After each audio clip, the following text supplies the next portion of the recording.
She was invisible, just another waitress refilling water glasses in Manhattan's most exclusive restaurant, while billionaires laughed and a financial empire quietly burned around them. Nobody saw her. Nobody asked her name. But in 30 seconds, Elena Vale spotted the mathematical error that was about to cost Caleb Mercer his entire company. And the man who created that error was sitting 3 feet from her, smiling. What she wrote on a single napkin would unravel a fraud, expose a monster, and rewrite both their lives forever. If you're watching from anywhere in the world, drop your city in the comments. I want to see how far this story travels. Hit that like button, stay until the very end because what happens in the next 2 hours will leave you speechless. The rain in Manhattan had a particular sound that night. Not the clean drumming of a summer storm, but the tired, half-hearted hiss of a city that had been wet for 3 days straight. It rolled down the windows of Lumiere, the kind of restaurant where a glass of water cost more than most people's lunch, and the carpet was so thick you could drop a fork and it would land like a whisper. Elena Vale stood near the kitchen door, balancing a tray of crystal glasses against her hip, and tried not to look at the clock. It was 9:47 p.m. She'd been on her feet since 2 in the afternoon. Her left ankle, the one she'd twisted on the subway stairs 3 weeks ago, was throbbing in that particular way that meant she'd be limping by the time she got home. Home being a one-bedroom walk-up in Washington Heights that she shared with her father, who would be asleep in the recliner, oxygen tubes coiled around him like a strange, transparent vine. "Elena, table 14, pick up the pace." That was Marco, the floor manager, hissing at her in passing. He didn't slow down. He never slowed down. Marco moved through the restaurant like a man late for his own funeral, and he had a particular talent for making Elena feel like she was the reason for it. "Yes, chef. Sorry." She didn't bother correcting him on the title. He liked being called chef, even though he'd never cooked anything more complicated than a frozen pizza in his life. Elena adjusted her grip on the tray and started across the dining room. The carpet at Lumiere was wine red and so dark it almost looked black under the low light. The walls were paneled in some kind of imported wood that the maitre d' had once lectured her about. Brazilian rosewood, harvested from a single forest, shipped in sealed containers. The kind of detail rich people paid a premium to know about, even if they couldn't tell rosewood from a 2x4. She passed table 7, where a woman in a dress that probably cost more than Elena's monthly rent was crying quietly into a glass of red wine while her husband checked his phone. Table 9. 2 men arguing in low, sharp voices about something to do with Tokyo. Table 11. A birthday. 60 candles on a chocolate tower. The birthday boy looking like he'd rather be anywhere else. And then table 14. The Mercer table. She'd been warned about it before her shift started. Marco had pulled her aside in the back, his hand a little too tight on her elbow, and said, "Listen, Mercer is dropping 40 grand tonight on a private dinner. 40 grand. You do not breathe wrong. You do not speak unless spoken to. You refill, you clear, you vanish. Got it?" She had got it. She had gotten it for the 7 months she'd been working here. Elena had a particular gift for vanishing. She'd developed it in college, then perfected it in graduate school, and now she wielded it like a small, polite superpower. She could clear a 4-top of dirty plates and the diners would never quite remember her face. She could pour wine into 6 glasses without anyone looking up from their conversation. She was, in the precise and useful way that waitresses in expensive restaurants needed to be, almost not there. Tonight, she was grateful for it, because table 14 wasn't a normal dinner. It was a war room. There were 6 men around the table, plus 1 woman, and they had taken over the entire back corner of the restaurant. Lumiere had pulled out the partition wall and turned the corner into a kind of glass-enclosed booth, soundproofed, lit by a single low-hanging fixture that made everyone's faces look harder than they probably were. In the center sat Caleb Mercer. Elena had only seen him in passing before tonight. Once, on the cover of a business magazine in the bodega downstairs from her apartment. The headline had been something like "The 32-year-old who bought Wall Street." She'd glanced at it and kept walking. Rich men's faces all blurred together for her these days. In person, he didn't blur. He was tall, even sitting down, long-limbed, lean in a way that suggested he forgot to eat more often than he meant to. Dark hair pushed back from his forehead with what looked like impatient fingers. A gray suit that had been tailored so precisely it looked almost casual, and a face that, even in the half-light, carried the particular tension of someone who hadn't slept properly in a long time. There were shadows under his eyes, a small, fresh shaving cut on the underside of his jaw. His tie was loosened and the top button of his shirt was undone. Not from style, from exhaustion. He didn't look like a billionaire to her. He looked like a tired man trying very hard not to look tired in front of people who were paid to notice. To his right sat a woman in her 40s, sharp-eyed with silver streaks at her temples. Marisol, Elena would later learn, his chief of staff. To his left sat a man Elena would come to hate. Grant Holloway. She didn't know the name yet. She just noticed, in the way you notice the temperature dropping before a storm, that something about him was off. He was perhaps 45. Tan, in the way that men who didn't have time to actually be on a beach paid to look like they had been on a beach. Silver cufflinks, a watch that caught the light every time he moved his wrist. His smile was generous, broad, and applied to everything. The waiter, the wine man, the air. He laughed at every joke, including his own, and he laughed loudest when Caleb said something that wasn't actually funny. Elena had grown up with a particular kind of man like this, the kind who had bought her father's business with a smile exactly like that. She set her jaw and stepped into the booth. "Excuse me, can I refresh anyone's water?" Nobody looked at her. Caleb had a tablet in front of him, sliding his finger across a series of green and red lines, and he was frowning. The man across from him, Grant, was leaning over a printed binder, narrating numbers with the easy confidence of someone who had been narrating numbers for a living for 20 years.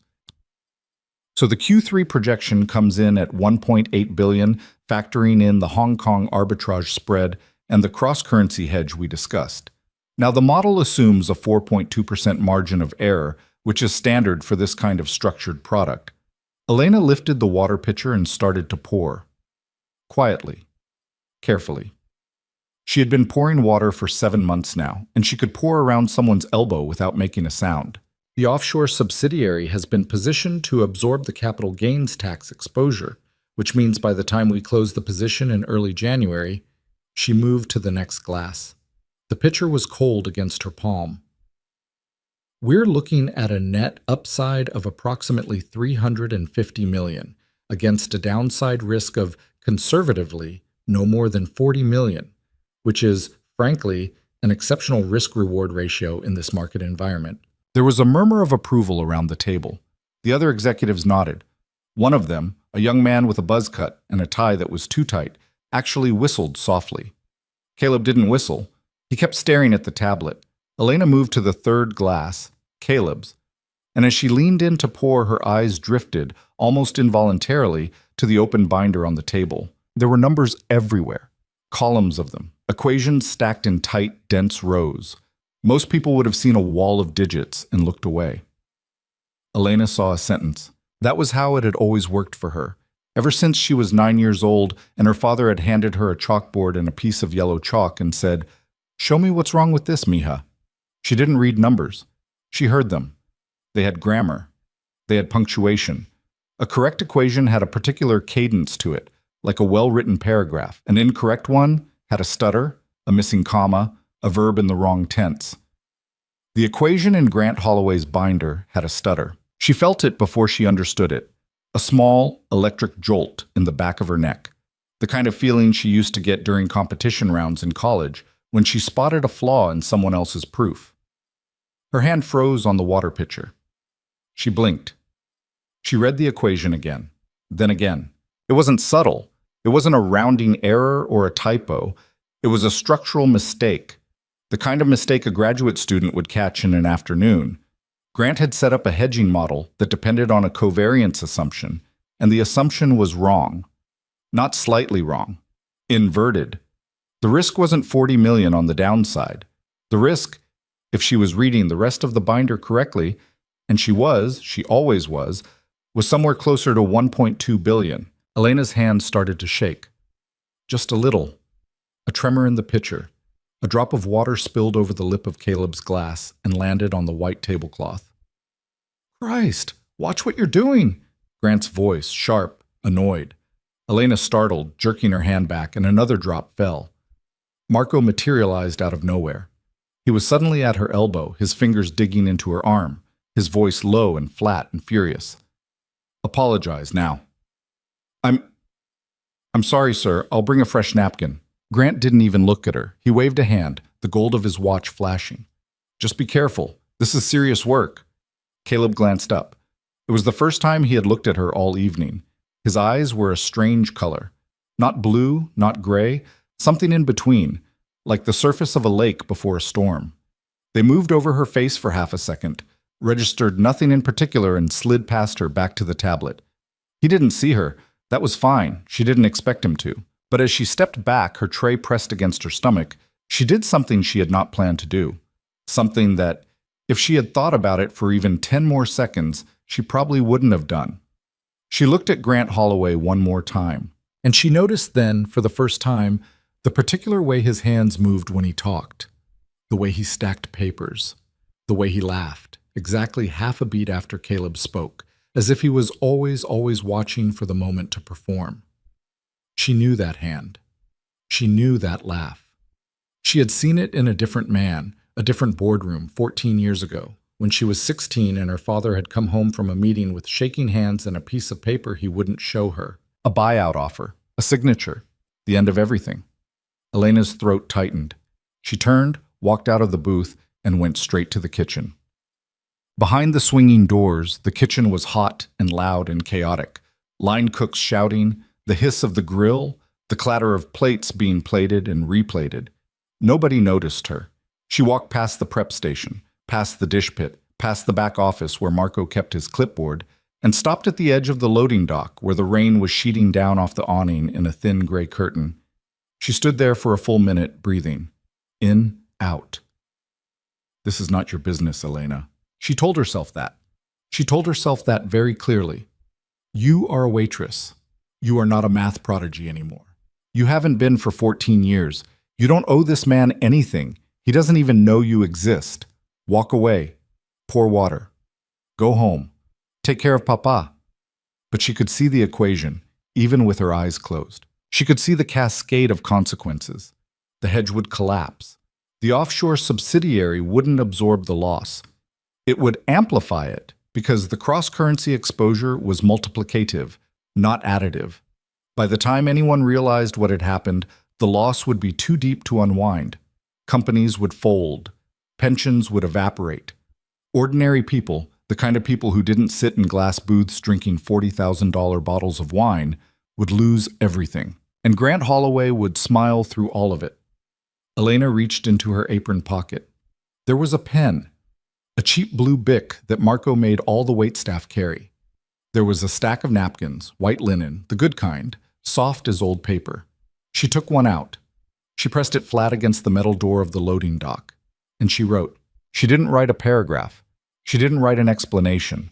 She didn't have time, and she didn't have permission, and she knew, somewhere deep in the part of her that had once been a 16-year-old at the International Mathematical Olympiad, that the only language a man like Caleb Mercer would believe was the language of a single, perfect equation. 8 lines of math, 2 corrections. 1 arrow, drawn neatly, pointing to where the covariance term needed to be flipped. A small notation in the corner. Recalculate downside. Approximately 1.2 billion exposure, not 40 million. E. She stared at it. She almost crumpled it.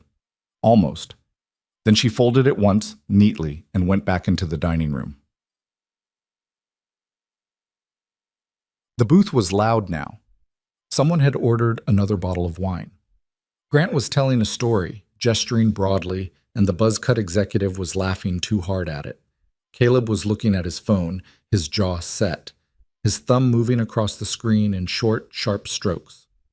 Elena approached on his side of the table. "Sir," she said very quietly, "your water." He didn't look up. She lifted his glass. There was still a small puddle on the tablecloth from earlier, and she set the napkin down. Not on the table. Beneath the glass, like a coaster. The folded edge tucked carefully out of sight. She set the glass back down on top of it. She stepped back. "Apologies for the spill earlier." "It's fine." He didn't look up. She walked away. She didn't look back. She didn't see the moment, 20 minutes later, when Caleb Mercer would lift his glass to take a drink and notice the corner of white linen poking out from beneath it. She didn't see him pause, frown, set the glass aside, and pick up the napkin. She didn't see his face change, slowly, over the course of 45 seconds, as he read the 8 lines of math on it. She didn't see him glance up, suddenly, sharply, at the dining room, searching, his eyes moving over every face, looking for a waitress whose name he had never asked. By the time he looked, she was already in the kitchen. By the time he stood up, she was on the subway. By the time he asked Marco, in a very quiet, very controlled voice, "Who served our table tonight?" Elena Vale was unlocking the deadbolt on a third-floor walk-up in Washington Heights, kicking off her shoes in the dark, and listening for the slow, papery hiss of her father's oxygen tank. Hector Vale was sleeping in the recliner, the way he always did now. The doctors had said he could still sleep in a bed, technically, but the stairs from the bed to the bathroom were too much for him, and the recliner was 3 steps closer.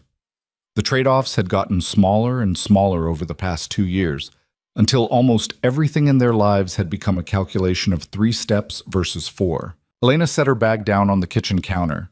The apartment smelled like the chicken soup she had made him that morning, and faintly like the menthol rub she put on his chest at night. She didn't turn on the lights. She stood for a long moment in the doorway of the small living room, watching him breathe. The cannula hissed, his chest rose and fell. The blue glow of the muted television flickered on his face, on the worn upholstery of the chair, on the framed photograph on the side table. The photograph was old. It was Elena, age 15, standing in front of a chalkboard. Her hair was longer then. She was wearing a sweatshirt that said Columbia across the front, even though she hadn't gone to Columbia yet. Her father, younger and stronger, his arm wrapped around her shoulders, was beaming at the camera like he'd just won the lottery. The chalkboard behind them was covered in equations. She had won the regional Olympiad that day. She had been the youngest competitor. She had gone on to win nationals, then to place second in the international round. And there had been talk, serious talk, from serious people, about a fellowship at the Institute for Advanced Study, about a doctoral program before she'd even finished undergrad, about a future that her father used to describe in this particular voice, low and almost reverent, as if he was talking about a saint. That was all before. Before her mother's funeral, before the buyout, before her father's diagnosis, before the long, slow contraction of their lives into the 450 square feet of this apartment. Elena turned away from the photograph. She went into the kitchen, very quietly, and made herself a cup of tea. Across the city, in the back of a black Cadillac sliding down Park Avenue, Caleb Mercer was reading the napkin for the 7th time. Marisol, sitting beside him, hadn't said anything for the last 10 minutes. She had watched him read it, watched him put it down, watched him pick it up, and read it again. She had watched his face go through 3 distinct stages: irritation, then disbelief, then something she had not seen on Caleb Mercer's face in the 4 years she had worked for him, which was fear. She finally cleared her throat. "Caleb? What did the napkin say?" He didn't answer for a second. Then he turned the napkin around and held it up so she could see. Marisol Cruz had a master's in mathematical finance from MIT. She did not have Elena Vale's gift. Almost nobody did. But she could read an equation when it was set in front of her, and she could see very quickly what the equation on the napkin was saying. She read it. She read it again. She said in a very flat voice, "Oh my God. Yeah. Caleb, if this is right, it's right." "How do you know?" "Because I checked it 3 times in the bathroom." He passed a hand over his face. The shaving cut on his jaw had reopened slightly, a thin smear of red. "Marisol, Grant has been telling me for 6 weeks that this position is hedged. He has shown me models. He has shown me memos. He has shown me his face sitting across from me, telling me my downside is 40 million. And the actual downside is 1.2 billion. She inhaled. "Plus or minus," Caleb said, "based on a calculation I just got from a waitress."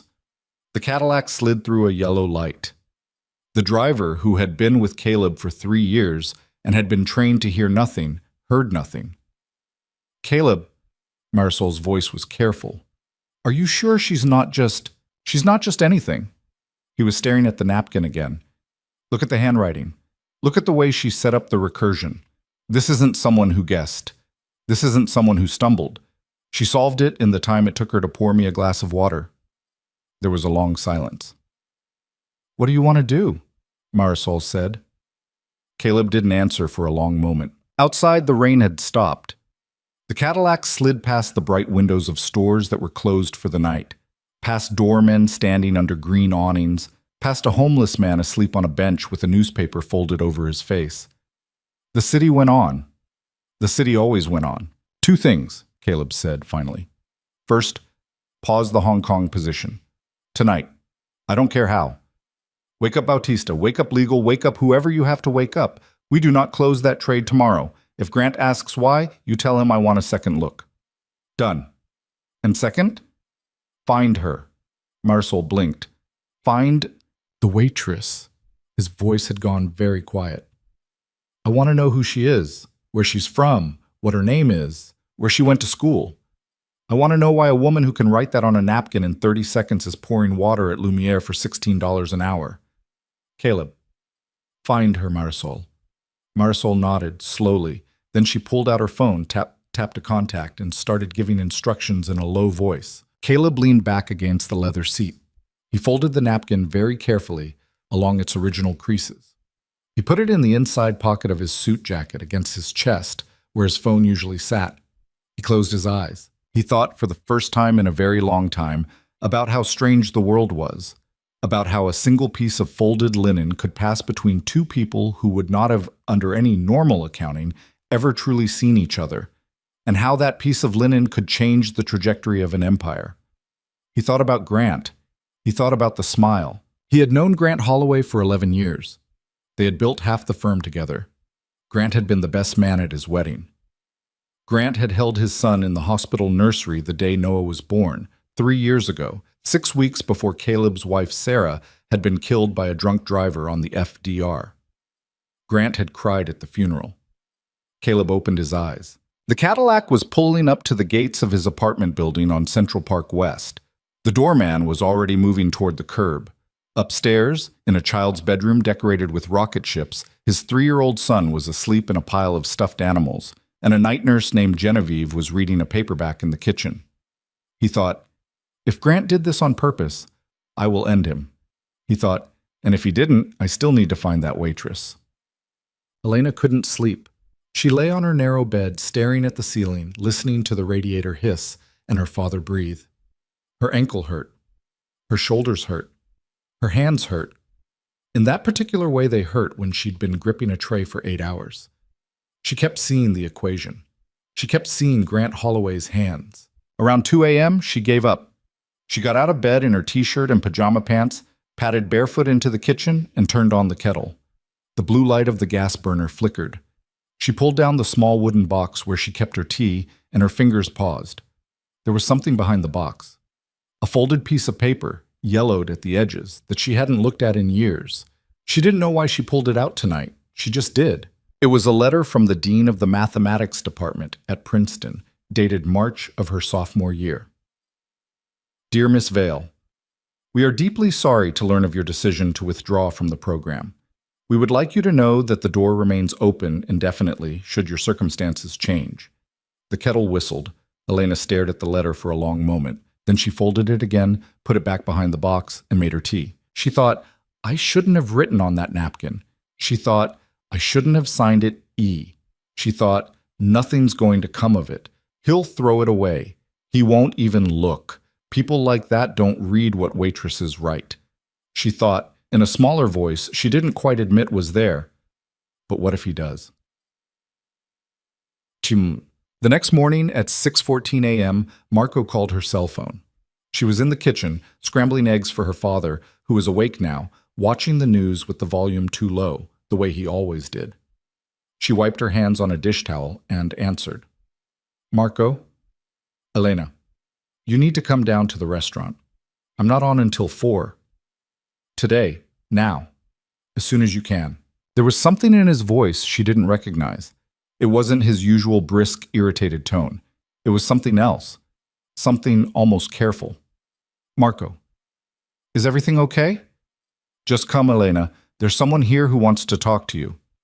She felt it then, the slow, cold understanding sliding down her spine like water tracing the back of her neck. She looked across the kitchen at her father. He was watching the morning news. The anchor was talking about a market story, something about a big trading firm, something about a position being unwound in Hong Kong overnight. Her father wasn't really listening. He was just staring at the television, the way he did most mornings, his hands folded over the blanket in his lap. "Who's there, Marco?" There was a long pause on the other end of the line. "Caleb Mercer," he said finally. "Caleb Mercer is here. He's been here since 5:30. He's been waiting for you." Elena set the dish towel down on the counter, very slowly, and stared at the eggs in the pan. The smell of butter rose, soft and warm, into the dim morning kitchen. Outside, the rain had finally stopped, and a thin gray light was coming in through the window over the sink. Somewhere on the floor below, someone was running water. Somewhere on the floor above, a baby was crying. Her father, in the other room, looked up from the television. "Mija," he called in his soft, papery voice. "Are the eggs ready?" Elena closed her eyes for 1 second.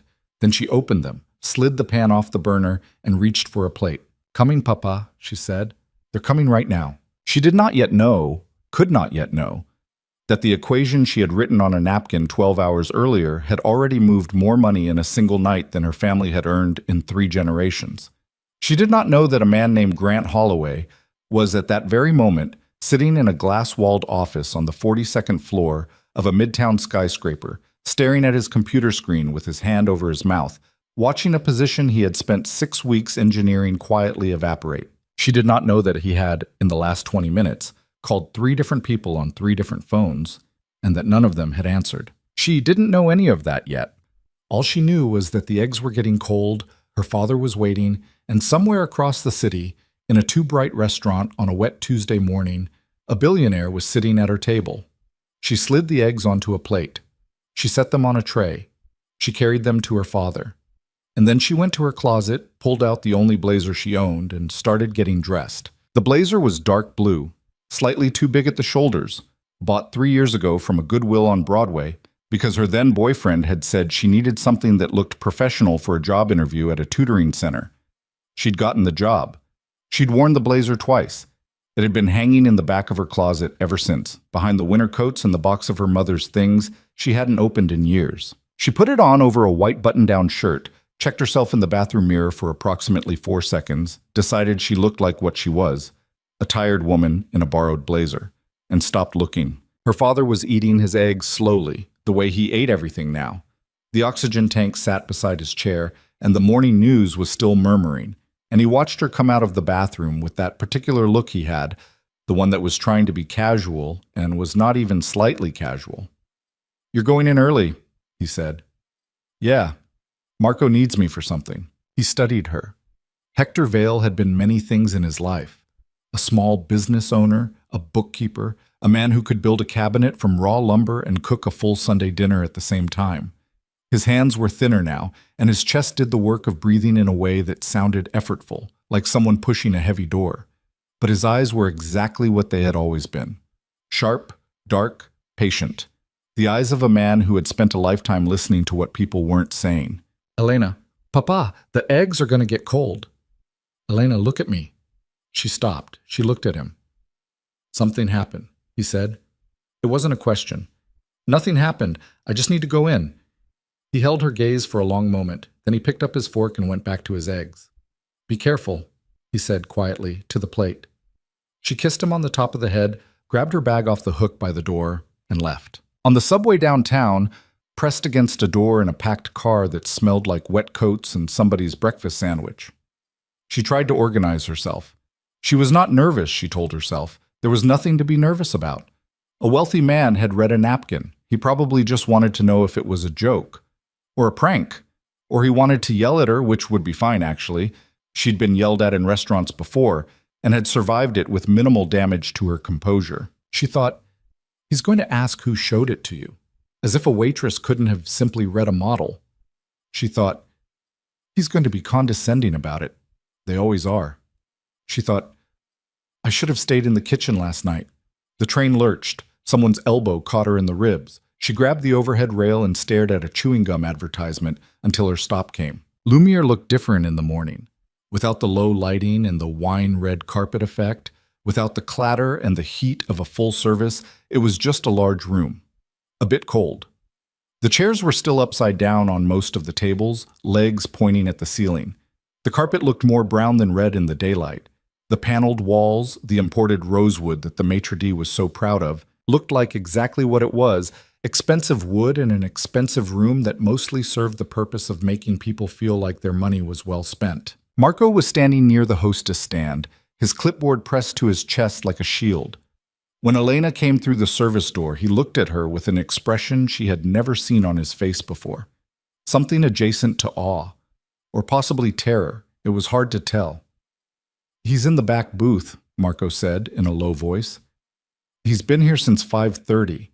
Elena, I don't know what's going on, but whatever it is, just whatever he says, you agree, you nod, you do not." "Marco, you do not give him any reason to sit." "Marco." She stopped walking. "I need you to stop talking." He blinked. She went past him and walked toward the back of the restaurant. The booth was the same one from last night. The glass-enclosed corner, the low-hanging fixture, the soundproofed walls. In the daytime, it looked smaller. The glass was slightly fogged at the bottom edge. The table had been cleared, but someone had brought a coffee service, a silver pot, 2 cups, a small plate of pastries that hadn't been touched. Caleb Mercer was sitting on the far side of the booth. He was wearing a different suit, charcoal this time, but it looked like it had been put on at 5 a.m. because it was wrinkled at the elbows in a way that a man who cared about his suits would not have allowed. His tie was still loose. Same shaving cut on his jaw, now just a thin, dark line. He had a laptop open on the table in front of him, but he wasn't looking at it. He was looking at her. Elena stopped in the entrance of the booth. She didn't sit down. He hadn't asked her to sit down. For a moment, neither of them said anything. He was studying her face the way you study a math problem you've been working on for hours. Not rudely, but intently, like he was trying to reconcile something. She had the feeling he'd been picturing someone different, and she wasn't quite matching up with whatever that picture had been. She wondered what he had expected. Someone older, maybe. Someone with the right clothes, the right credentials, the right context that would make the napkin make sense. "You wrote this," he said. It wasn't a question. He lifted the napkin off the table beside his laptop. It had been unfolded, laid flat, the 8 lines of math facing up. In the morning light, her handwriting looked cramped, a little hurried. The arrow she'd drawn was slightly crooked. "Yes," she said, "last night, while you were serving my table." "Yes." He looked at the napkin, then at her. "You were pouring water." "I can do more than one thing at a time." It came out a little sharper than she meant it to. She saw something flicker across his face, not quite a smile. Something caught short of a smile. "Sit down," he said. She sat. She put her bag in her lap and kept her hands folded on top of it. She was aware uncomfortably of the 2 big shoulders of the blazer. Caleb leaned forward slightly. "What's your name? Your full name?" "Elena Vale." "Where did you go to school, Elena?" "I didn't finish." "Where did you start?" "A beat." "Princeton." "Mathematics?" Something moved across his face. He sat back. He picked up his coffee cup, found it empty, set it down. "What year did you leave?" "Second year." "Why?" She met his eyes. They were the same storm gray she'd noticed the night before. And they were doing that thing she imagined they did in boardrooms. Patient, waiting, not willing to let the question dissolve. "My father got sick," she said. "The business we had at the time there were financial complications. I came home." She watched him hear the word complications and decide correctly that it contained a larger story. She watched him decide not to push on it. Not yet.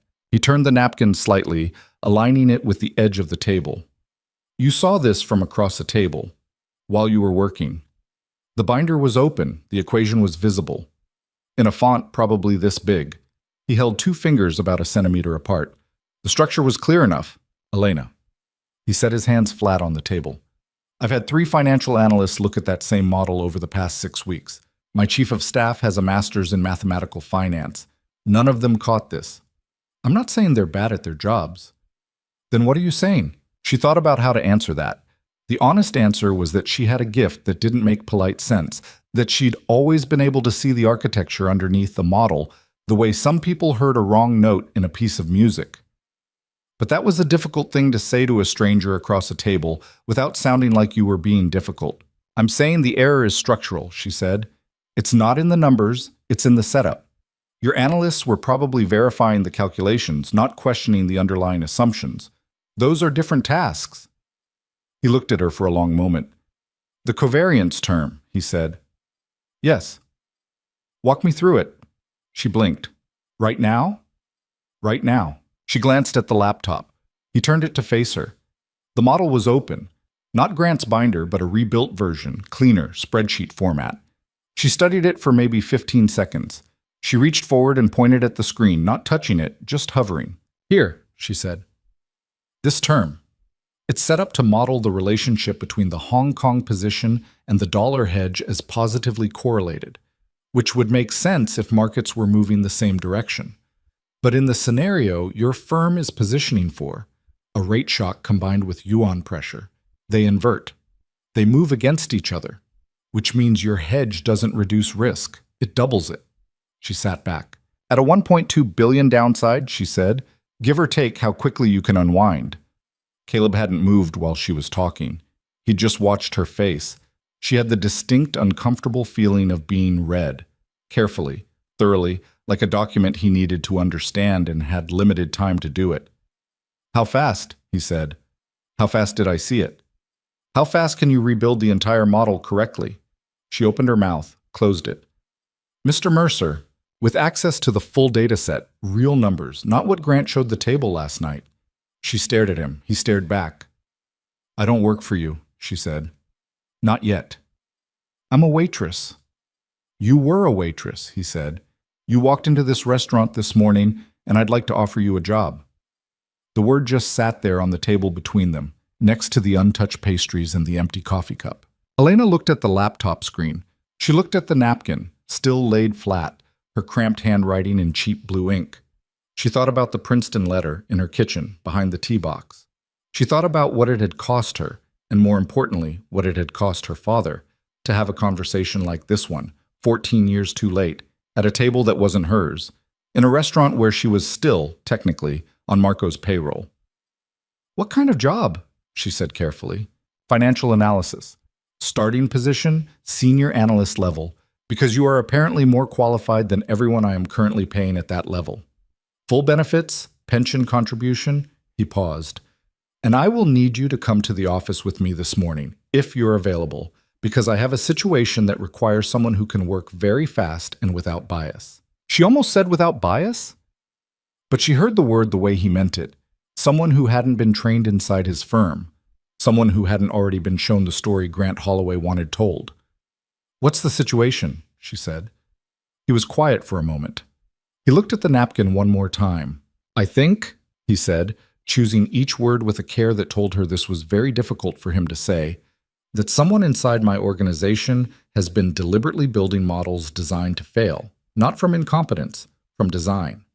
He looked up, and I need someone who has never been inside my building, who has never met my people, and who can look at 11 months of financial data without knowing which names to protect. The restaurant was very quiet around them. Somewhere, a cook was banging something in the kitchen, a rhythmic, distant sound. The daylight on the carpet made it look shabby and worn in a way the nighttime never did. Elena thought about her father's oxygen tank. She thought about the cost of it per month, the machine, the supplies, the home nurse who came on Thursdays, the 3 medications with the 3 different copays. She thought about the number she'd written in the notebook under her bed, the careful column of monthly figures, the total at the bottom that never quite balanced. She thought about the equation in that binder. She thought about Grant Holloway's hands. What's the compensation? She said. He told her. She worked very hard not to react visibly. Okay, she said. Okay, you'll take the job or... Okay, I'll come look at the data. We'll talk about the rest after I've seen what you have. He nodded. He closed the laptop. He reached over and folded the napkin again, along its original creases, and slipped it into the inside pocket of his jacket. The same place he'd put it last night. She noticed that. She didn't say anything about it. He stood and buttoned his jacket. He was taller than she remembered from last night, or maybe it was just that last night she'd been carrying a tray and not paying attention to height. He was also, she noticed now in the flat daylight, tired in a way that wasn't just about last night. It was the tiredness of someone who had been carrying something heavy for a long time. She stood too. "Do you need to call someone?" he said. "Before we go." "My father." "Take your time." She took out her phone and walked to the far side of the restaurant near the window. She could feel Marco staring at her from the hostess stand, his clipboard still pressed to his chest, his expression the pure concentrated essence of a man watching something he could not categorize. Her father picked up on the second ring. "Mija." "Papa, I'm going to be late. Possibly very late. Don't wait on me for lunch." "What's happening?" She looked out through the window at the wet sidewalk. A man was walking a dog in the thin morning light, the dog pulling enthusiastically toward a puddle. "I don't know yet," she said. "Honestly, I'll call you later." "Elena." His voice, soft and papery, through the phone. "Be careful." "You said that already." "I'm saying it again." She almost told him then. About the napkin. About Caleb Mercer. About the equation and Grant Holloway, and what she suspected, in the cold, clear part of her mind, was something much larger than a bad financial model. But she just said, "I will, Papa. Eat your lunch, okay? There's soup in the pot." She hung up and walked back across the restaurant. Caleb was waiting near the door, his phone in his hand, typing rapidly. He had a car outside. She could see the black Cadillac, same one presumably from last night, idling at the curb. He held the door open. She walked through. She didn't look back at Marco. She did, in a way she didn't quite mean to, look at the dining room one last time as she passed through the doorway. The upside-down chairs, the brown carpet in the daylight, the table by the window where she'd balanced her first tray, 7 months ago, in shoes that were slightly too small and a uniform that didn't quite fit, telling herself it was temporary. Everything was temporary. The question was just what it was temporary until... The Cadillac smelled like leather and coffee and, faintly, something like a child's grape juice. There was a car seat in the back, pushed to one side, a small stuffed elephant wedged into the corner of it. Elena looked at it. Caleb got in on the other side and didn't explain it, and she didn't ask. They drove downtown in silence for a few minutes. The city was doing its morning thing, the delivery trucks, the school buses, the rivers of people in dark coats moving fast with their eyes down. "You said your family had a business," Caleb said. Not a question. He was looking out his window. "Yes." "What kind?" "My father ran a small financial consulting firm. Family business, basically. He did bookkeeping and tax strategy for small businesses in our neighborhood. He wasn't big, but he was good. He had a loyal client base." "What happened to it?" She looked at her hands in her lap. "A firm came in about 14 years ago and made an offer to buy his client contracts. Told him they would do a better job serving his clients with more resources behind them. They made it sound like a partnership. But it wasn't a partnership. They bought the contracts and dissolved them. His clients got folded into a larger platform that charged them 3 times as much for worse service. Half of them left within a year. By then my father had already signed away everything and couldn't compete in his own market." There was a pause. "The firm that did it," Caleb said. "Do you remember the name?" She turned and looked at him. He was still looking out the window, but something in the line of his jaw had changed. He'd already guessed, she realized. Or he was in the process of guessing. And the fact that he was asking the question at all told her he knew more than he'd said this morning. "Holloway Capital," she said.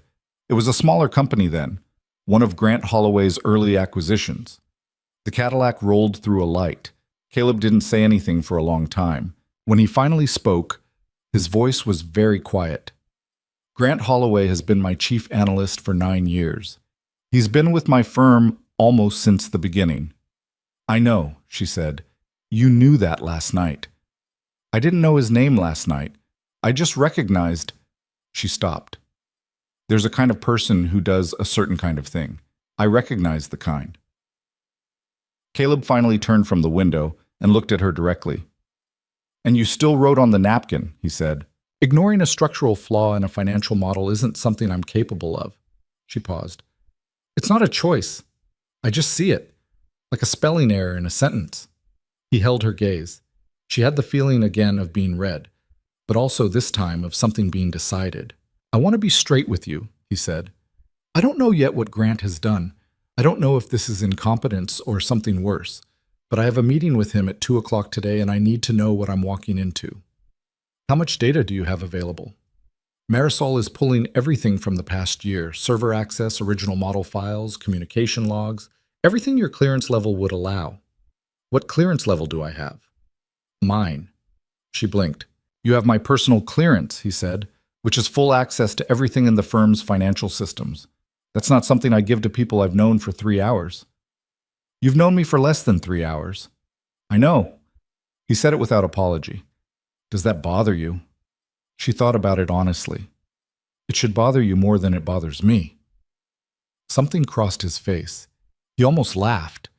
She could see it, the movement in his throat, but it didn't quite make it out. Fair enough, he said. The Cadillac turned off Fifth Avenue and started east. Ahead, Elena could see the building. She recognized it from news coverage, a tall, dark glass tower, the kind that looked like it had been designed to make passers-by feel slightly inadequate. Mercer Capital Group, in clean sans serif letters on the lobby awning. One more thing, she said. Go. I'm going to tell you what I find. All of it. I'm not going to soften it because you're the one paying me.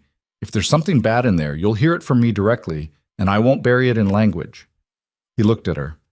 I'd expect nothing less. Some people say that, and then they actually want the opposite. Some people, he said, have never had a woman they didn't know save their company from a napkin. He looked back at the building as the Cadillac slowed to a stop. I'll try to be better than most people. The door opened. The driver was already there. Elena stepped out onto the sidewalk and looked up at the building.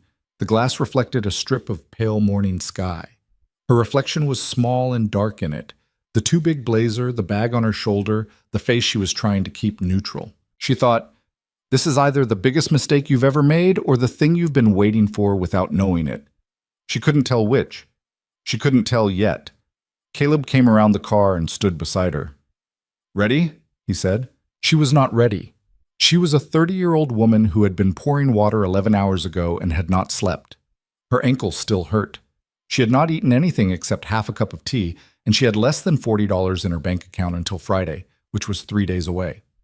Yes, she said. They walked in together. The lobby was cold and marble and tall-ceilinged, and the security guard looked up from his desk when he saw Caleb and then immediately looked at Elena with that particular look. The look that said, who is she, without saying it out loud. Caleb kept walking. She kept pace with him. At the elevator, Marisol Cruz was waiting, a tablet already in her hands, a coffee in each hand. She held one out to Elena without comment, and Elena took it with genuine, wordless gratitude. Everything's pulled, Marisol said to Caleb as they stepped into the elevator. I had it set up a separate workstation, private terminal, not connected to the main network. Encrypted log. She paused. Grant doesn't know she's here. Good. He called twice this morning about the Hong Kong position. What did you tell him? That you were dealing with a personal matter and would be available after noon. Caleb nodded. The elevator started to rise. Elena held the coffee with both hands. It was warm, and it smelled like hazelnut, and it was the best thing she'd felt all morning. She stared at her reflection in the polished elevator doors. The blazer, the bag, the face. Marisol, standing beside her, said quietly, the model files go back 14 months. Okay. There are 37 structured transactions. I flagged 9 that looked irregular to me, but I don't have the math background to go deeper than the surface. I'll start with those 9. Caleb said you needed access to communication logs as well. The logs will tell me whether the errors were accidental or designed. How can you tell from email logs? Elena looked at the ceiling of the elevator. If someone makes a genuine mistake in a model, there's usually a trail of confusion. Other people asking questions that don't quite get answered, concerns that get redirected. If it's designed, the logs go very clean. Everyone agrees too easily. No one pushes back. Marisol was quiet for a moment. They go very clean, she said. How clean? Remarkably clean. The elevator stopped. The doors opened on the 41st floor. Elena had been in offices like this before, briefly, a lifetime ago, when she was 20 years old and a professor had taken his graduate students to tour a quantitative hedge fund as an educational exercise. She remembered the feeling of it, the low hum of servers and climate control, the rows of screens, the particular quiet of a place where large amounts of money moved in silence, without ceremony, the way rivers moved, just going, always going, without needing to explain themselves. Mercer Capital was different from what she'd imagined based on the exterior, less flashy. The floor was mostly open plan, analysts in clusters, glass-walled conference rooms, whiteboards covered in numbers. There were no abstract sculptures or unnecessary waterfalls. It looked like a place where people worked seriously. And then she saw Grant Holloway. He was at the far end of the floor, standing by a window, his back to the elevator bank. He was on his phone. He was wearing a dark suit, no tie. His posture tight in a way that was different from last night. Last night he had been all open-armed ease. This morning, seen from behind, he looked like a man bracing for something. He hadn't turned around yet. Caleb steered her to the right without looking at Grant, and they went through a door into a smaller office, a conference room. Glass walls frosted so you couldn't see in from outside. The separate workstation Marisol had mentioned was set up in the corner. 3 screens, a keyboard, a legal pad, 3 pens. Elena sat down. She put her coffee next to the keyboard. She straightened the legal pad. She looked at the screens. 14 months of data, 37 transactions, 11 months of communication logs. She felt the old feeling move through her. Not excitement exactly, more like a kind of settling, a focus.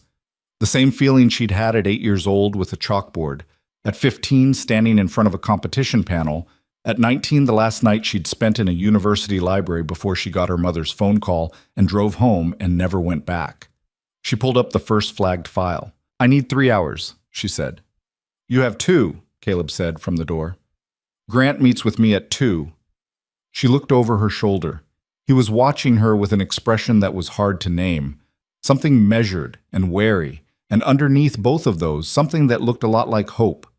She understood the hope. It was the hope of someone who had built something large and good over a long time and was now sitting in the dark, wondering who he'd trusted with it. She turned back to the screens. "Then I'll need the second hour more than the first," she said. She heard the door close softly behind her. She cracked her knuckles, a habit she'd had since childhood, one her mother had always scolded her for, and started to work. The first flagged transaction took her 11 minutes. The second took 8. By the third, she'd stopped taking notes because her hands were moving too fast for notes, and she was talking to herself quietly, a habit she'd also always had, narrating the proof as it built. And somewhere in the middle of the fourth file, she realized she'd finished her coffee without noticing, and her hands were slightly cold, and the world outside the frosted glass didn't exist anymore. Only the numbers, the clean, terrible, irrefutable numbers. Because Grant Holloway was not sloppy. That was the thing she had half expected. That the fraud, if it was fraud, would be clumsy, obvious up close, the kind of thing that looked sophisticated from the outside but crumbled under real scrutiny. It didn't crumble. It was precise. It was layered. It was built like a building, not like a house of cards, with real load-bearing walls and carefully calculated tolerances, designed so that any individual piece could be examined and look clean. The covariance error on the Hong Kong position wasn't a mistake. It was a door, left open at exactly the right angle, that would let a catastrophic loss walk through while looking, to any casual observer, like bad luck.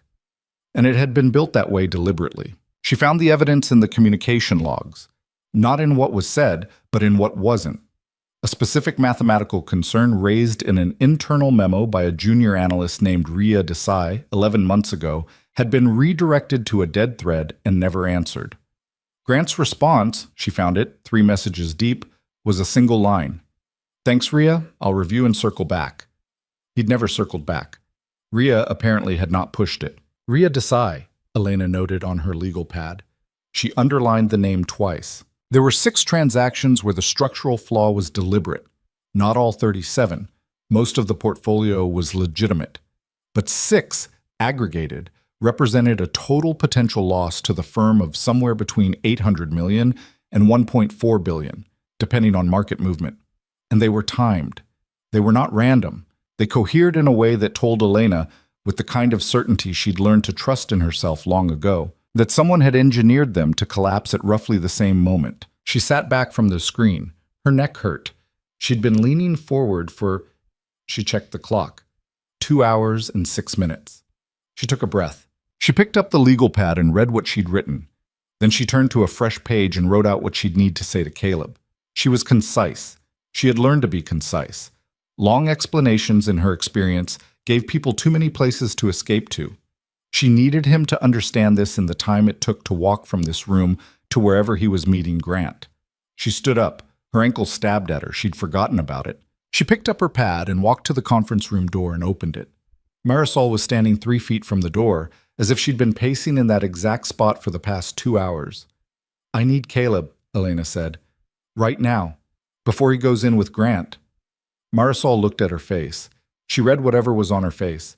She turned around and walked quickly toward Caleb's office without asking a single question. Elena stood in the hallway and waited. Down the corridor, through a glass wall, she could see Grant Holloway. He'd moved from the window. He was sitting at his desk now, doing something on his laptop.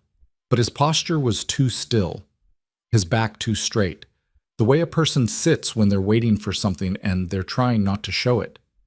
He hadn't seen her. She was tucked at an angle, partially blocked by a partition. She watched him. She thought about her father, at 16, coming home with shaking hands. She thought about the letter in the kitchen, behind the tea box, from Princeton. She thought about the 8 lines of math, in blue ink, on a white napkin. She wasn't invisible anymore, and for the first time in 14 years, she wasn't entirely sure how she felt about that. Caleb came out of his office fast, Marisol just behind him. His jacket was off, his sleeves rolled to his elbows. He looked at Elena's face, and then at the legal pad in her hands, and he didn't ask if she'd found something. He just said, "How bad?" 6 transactions, deliberate structural flaws, total exposure between 800 million and 1.4 billion. She kept her voice level. Their time to collapse within the same quarter. The hallway was very quiet. Somewhere a phone was ringing, a distant sound.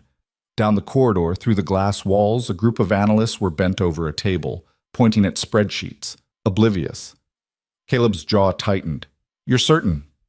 "Yes." "Walk me through it." She flipped the legal pad open and pointed to the first column of notes.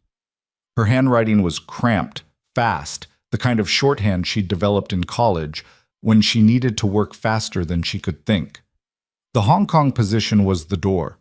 Once I found the structural pattern, I searched for it in the other transactions. Same flaw, different instruments. Currency swaps, arbitrage plays, offshore derivatives. All of them built the same way. All of them positioned to fail on a specific kind of market shock. What kind of shock? Fed rate increase combined with emerging market instability, the kind of thing that happens every 3 to 5 years. She paused. The kind of thing that's being discussed right now in policy circles. Marisol said quietly, "The December Fed meeting." Elena nodded. If they raise rates in December the way the market's expecting, these positions unwind, fast. And the hedges Grant built won't protect you. They'll amplify the loss. Caleb looked at the notes. He didn't touch the pad, just looked at it, like he was reading a letter he didn't want to have received. "You said deliberate. Prove it." Elena turned to the second page. Communication logs. Every time someone inside your firm raised a question about one of these models, the thread went dead. Not ignored exactly. Redirected. Grant would respond with something that sounded like engagement, but never actually addressed the math. She pointed.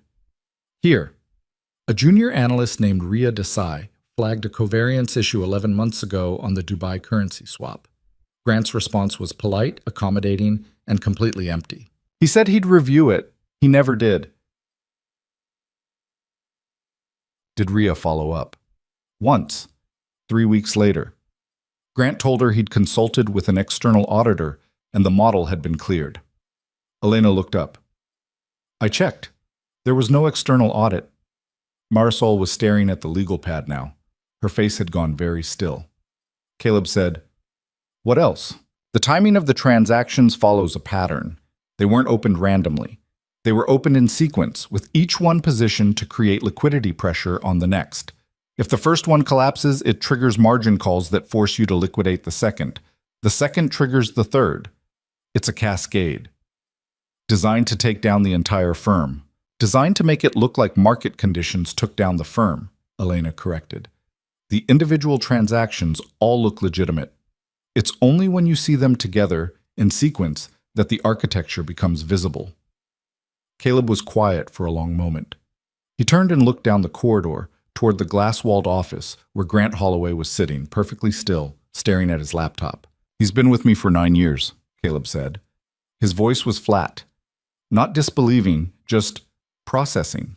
The way someone talks when they're working through a problem they don't want to be true. "He was at my wedding. He was in the hospital when my son was born." Elena didn't say anything. There was nothing to say to that. Marisol touched Caleb's arm, very lightly. "You're meeting him in 18 minutes. Caleb looked at Elena. "What do I do?" She had not expected the question. She had expected him to take the legal pad, thank her, walk into his meeting, and handle it. But he was standing there asking her, and she realized with a strange jolt that he actually wanted her opinion, not just her analysis. Her read. She thought about it. She thought about the communication logs. She thought about the way Grant had redirected Ria Desai. Polite and accommodating and lethal. "Don't confront him directly," she said. "Not yet. If he knows you found the flaw, he'll cover. He's been building this for almost a year. He has contingencies." "Then what?" "Ask him to walk you through the Hong Kong position again, in detail. Tell him you want to understand the hedge structure before you approve the next phase. Watch how he explains it. If he's deliberate, he'll try to steer you away from the covariance assumption. If he's sloppy, he'll defend it." Caleb nodded slowly. "And if he steers, then you know he's aware of the flaw, which means every other transaction with the same flaw was built the same way." "Intentional." "Yes." Marisol said, "Caleb, if this goes sideways in that meeting, it won't." He said it with a certainty Elena didn't think he felt. He turned to her. "I want you in the room." Elena blinked. "What?" "In the meeting, with me and Grant." "Mr. Mercer, I don't—" "You're the only person in this building who can see the math faster than he can talk around it. If he tries to bury me in language, I need someone who can call it in real time." She looked at Marisol. Marisol's face was unreadable, but there was something in her eyes, a small, sharp assessment. She was measuring Elena, deciding whether to trust her. "He doesn't know who I am," Elena said. "If I walk into that room, he's going to ask questions. Let him ask. What do I tell him? The truth. You're a consultant I brought in to review the portfolio. He's going to know I found something." "Good." Caleb's voice had gone hard now, the exhaustion stripped away, replaced by something colder. "Let him know. I want to see his face when he realizes someone outside his control has seen his work." Elena looked down at the legal pad in her hands. She thought about her father, 16 years old in a different life, sitting across a table from a man with a smile like Grant Holloway's. She thought about the contract he'd signed because he'd believed the smile. She thought about Ria Desai, whose question had been politely redirected into nothing. "Okay," she said. Caleb nodded once. He turned to Marisol. "Get legal on standby. I want someone outside that room ready to move the second I call." "On what grounds?" "I don't know yet. Fraud, breach of fiduciary duty, something. Just have them ready." Marisol pulled out her phone and started typing rapidly. Caleb looked at Elena one more time. "Stay close. Don't speak unless I ask you a direct question. If he tries to engage you, redirect to me." "Understood." "And Elena—" He paused. "If I'm wrong about this, if there's any chance I'm wrong—" "You're not wrong," she said. He held her gaze for a beat. Then he turned and walked toward the conference room at the far end of the floor. Elena followed. Her heart was doing something uncomfortable in her chest. Not panic exactly. Just the high, thin awareness that she was about to walk into a room with a man who had, in all likelihood, destroyed her family 14 years ago. And he was about to realize she could see exactly what he'd built. The conference room was glass-walled, soundproofed, with a long table and 8 chairs. Caleb went in first. Elena came in behind him and sat in the chair to his right, setting the legal pad face down on the table in front of her. Grant Holloway arrived 90 seconds later. He came through the door with his laptop under one arm and a coffee in his other hand, and he was smiling. The same generous, easy smile from last night, the kind of smile that made you feel like you were in on something good together. He looked rested. His suit was perfect. His cufflinks caught the light. He stopped when he saw Elena. The smile didn't disappear. It just paused. A small hitch, barely noticeable, and then it came back, slightly recalibrated. "Caleb," he said. "I didn't realize we had a third." "This is Elena Vale," Caleb said, "financial consultant. I brought her in to take a look at some of our structured positions." Grant set his laptop down on the table. He didn't sit yet. He looked at Elena with that same assessing friendliness, and she could feel him categorizing her, trying to place her, wondering if he'd seen her before. He hadn't, not really. She'd been pouring his water. "Elena," he said warmly, extending a hand across the table. "Grant Holloway. Good to meet you." She shook his hand. It was warm, dry, firm, the handshake of someone who'd practiced handshakes. "Mr. Holloway," she said. "Please." "Grant." He sat down, still smiling. "What firm are you with, if you don't mind my asking?" "Independent," Caleb said, before Elena could answer. "I wanted an outside perspective, no internal bias." Grant's smile widened slightly. "Smart. Fresh eyes never hurt." He opened his laptop. "What positions are we reviewing?" "Hong Kong," Caleb said. "Let's start there." "Great. Good choice." Grant pulled up a file, turned the laptop so they could both see the screen. "So, as I walked the group through last night, the Hong Kong arbitrage play is structured around a delta-neutral position in yuan dollar futures, hedged through an offshore subsidiary to manage the tax exposure. The beautiful thing about this setup is—" "Walk me through the hedge," Caleb said. Grant paused, just for a second. "The hedge?" "The risk mitigation structure. I want to understand how we're protected on the downside." "Right, of course." Grant's fingers moved across the keyboard, pulling up a different screen. "So the hedge is a cross-currency swap, paired with a covariance model that assumes correlation between the yuan movement and our dollar-denominated assets. Essentially, when the yuan moves, the dollar position moves in parallel, and the net exposure stays neutral." Elena watched his hands. She watched the way he gestured to the screen, the way he underlined certain phrases with his voice: delta neutral, correlation, net exposure, the words that sounded technical and authoritative and meant almost nothing without the underlying math. Caleb leaned forward slightly. "What's the correlation assumption?" "Positive 0.87, strong historical precedent." "Under what conditions?" Grant smiled. "Normal market conditions. Standard volatility." "Define standard." There was the smallest shift in Grant's posture, not visible if you weren't watching for it. But Elena was watching. His shoulders tightened. His smile stayed exactly where it was. "Caleb, I'm not sure what I'm asking you to define the market conditions under which your correlation assumption holds." Caleb's voice was very calm. "Because I'm looking at a scenario where the Fed raises rates in December and there's simultaneous yuan pressure from Beijing, and I'm trying to understand how your hedge performs in that environment." Grant was quiet for a moment. He looked at the screen. He looked at Caleb. He looked briefly at Elena, and she saw him doing the math. Not financial math, people math, trying to figure out what she knew. "In that scenario," Grant said carefully, "there would be some volatility, but the model accounts for variance. We've stress-tested this."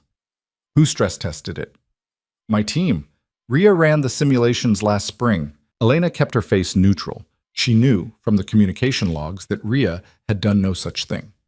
Ria had asked a question. The question had been redirected. Caleb said, "I'd like to see those simulations." "Of course, I can have Ria send them over this afternoon." "I'd like to see them now." Grant's smile finally flickered, just slightly. "Caleb, they're not here. They're on the shared drive. I'd need to pull them." "Then pull them." There was a silence in the room, the kind of silence that had weight to it. Grant looked at Caleb for a long moment. Then he closed his laptop, very slowly, and folded his hands on top of it. "What's this about?" he said. The warmth had gone out of his voice. Not all of it, just enough that you could hear the frame underneath. Caleb leaned back in his chair. I'm trying to understand a position you've been telling me is safe. And the more questions I ask, the less clear the answers get. The answers are clear. You're asking for granular detail on a model we've been running for 6 months without issue. 6 months without a Fed rate shock. We're hedged for rate movement. Are we? Grant's jaw tightened. He looked at Elena again, and this time the look was different, sharper. He was starting to understand that she wasn't just a consultant. She was the reason this conversation was happening. Who are you? He said to her. I told you, Caleb said. I'm asking her. Grant didn't raise his voice. He didn't need to. The shift in his tone did the work. He kept his eyes on Elena. I've been with this firm for 9 years. I've built half the portfolio we're sitting on, and I've never seen you before. So I'm going to ask one more time. Who are you? Elena met his gaze. She thought about her father. She thought about the contract, signed in a room like this one, with a man who'd smiled just like this. I'm the person who found the flaw in your covariance model, she said. The silence that followed was absolute. Grant stared at her. His face didn't change. That was the thing that struck her. His face stayed completely still. No surprise, no confusion, no anger, just a kind of watchful blankness, like a door closing. There is no flaw, he said. There is, Elena said. The correlation you're assuming inverts under the scenario Caleb just described. Your hedge doesn't reduce risk, it amplifies it. Your downside isn't 40 million, it's closer to 1.2 billion. Grant's hand, resting on the laptop, curled slightly. A small movement, but she saw it. That's not possible, he said. It's not only possible, it's structural. And it's not just the Hong Kong position. You've built the same flaw into 6 other transactions. All of them timed to collapse in the same quarter. She watched his face. She watched him process the fact that she knew. That she'd seen not just one transaction, but all of them. That she'd mapped the architecture. He turned to Caleb. You brought in a consultant to audit my work, he said. His voice was very flat now. Without telling me. I brought in someone who could read a model, Caleb said. And she read it. And she found something you told me wasn't there. Caleb, this is... Grant stopped. He pressed his palms flat on the table. This is a junior-level misread of a complex hedging structure. I don't know what she thinks she found, but show me the stress tests, Caleb said. I told you, I don't have them here. Then call Rhea, right now. Have her walk me through them. Grant didn't move. Caleb pulled out his phone. He dialed a number, put it on speaker, and set it on the table between them. It rang 3 times. A young woman's voice answered, slightly hesitant. Mr. Mercer? Rhea, I'm in a meeting with Grant. I need you to pull the stress test simulations you ran on the Hong Kong position last spring. Can you send those to me in the next 5 minutes? There was a pause on the other end of the line. A long pause. Mr. Mercer, Rhea said slowly, I didn't run stress tests on Hong Kong. I flagged a question about the covariance setup, but Grant said he'd handle the follow-up. I never got the data to run a full simulation. Caleb looked at Grant. Grant looked at the phone. Rhea, Grant said, his voice smooth again, controlled. You're misremembering. We discussed this. You ran preliminary scenarios. No, Rhea said. Her voice was quiet, but very firm. I didn't. I asked for the data. You told me you'd review it with an external auditor. I never heard back. The silence in the room was crushing. Caleb reached over and ended the call. He looked at Grant for a long time. Get out, he said. Grant blinked. What? Get out of this building, right now. You're suspended, effective immediately, pending a full audit of every transaction you've touched in the last 18 months. Grant's face finally changed. The blankness cracked. Something moved underneath it. Not panic, not yet, but a cold, sharp awareness that the floor had just disappeared. Caleb, you're making a mistake. No, Caleb said. His voice was very quiet, very steady. You made the mistake. You made it 11 months ago when you ignored Rhea's question. You made it 6 weeks ago when you stood in a restaurant and told me my downside was 40 million. And you made it this morning when you lied to my face about stress tests that don't exist. This is one consultant's opinion. This is math, Caleb said, and the math doesn't care what you think of it. Grant stood up. His hands were shaking slightly. He looked at Elena, and the look was pure, concentrated hatred. Not the performative anger of someone caught, the real thing. The look of someone who'd been building something in the dark for a long time and had just watched it collapse in full light. "Who are you?" he said again. Elena looked at him. She thought about saying it, about telling him that her father had been Hector Vale, that he'd signed a contract 14 years ago with a firm that had destroyed his business, that she remembered. But she didn't say it. She just said, "I'm the person who can read faster than you can talk." Grant's jaw clenched. He picked up his laptop, tucked it under his arm, and walked to the door. He stopped at the threshold and looked back at Caleb. "You're going to regret this," he said. "I already regret it," Caleb said. "I regret that I trusted you." Grant walked out. The door closed behind him. Caleb sat very still for a moment. Then he put his head in his hands and exhaled, long and slow. Elena didn't say anything. She just sat there, her hands folded on the legal pad, and waited. After a long moment, Caleb looked up. "Thank you," he said. "Don't thank me yet," she said. "He's going to come back at you. People like that don't just walk away." "I know." Marisol appeared at the door. She didn't knock. She just came in, her phone in her hand, her face tight. "Legal's ready," she said. "They want a full briefing in 20 minutes. And Caleb—" She paused. Grant just tried to access the Hong Kong position from his remote login. IT blocked him, but he's trying to move fast. Caleb stood up. "Freeze every account he has access to. Full lockdown. I want his credentials revoked across the entire system." "Already done." "Good." He looked at Elena.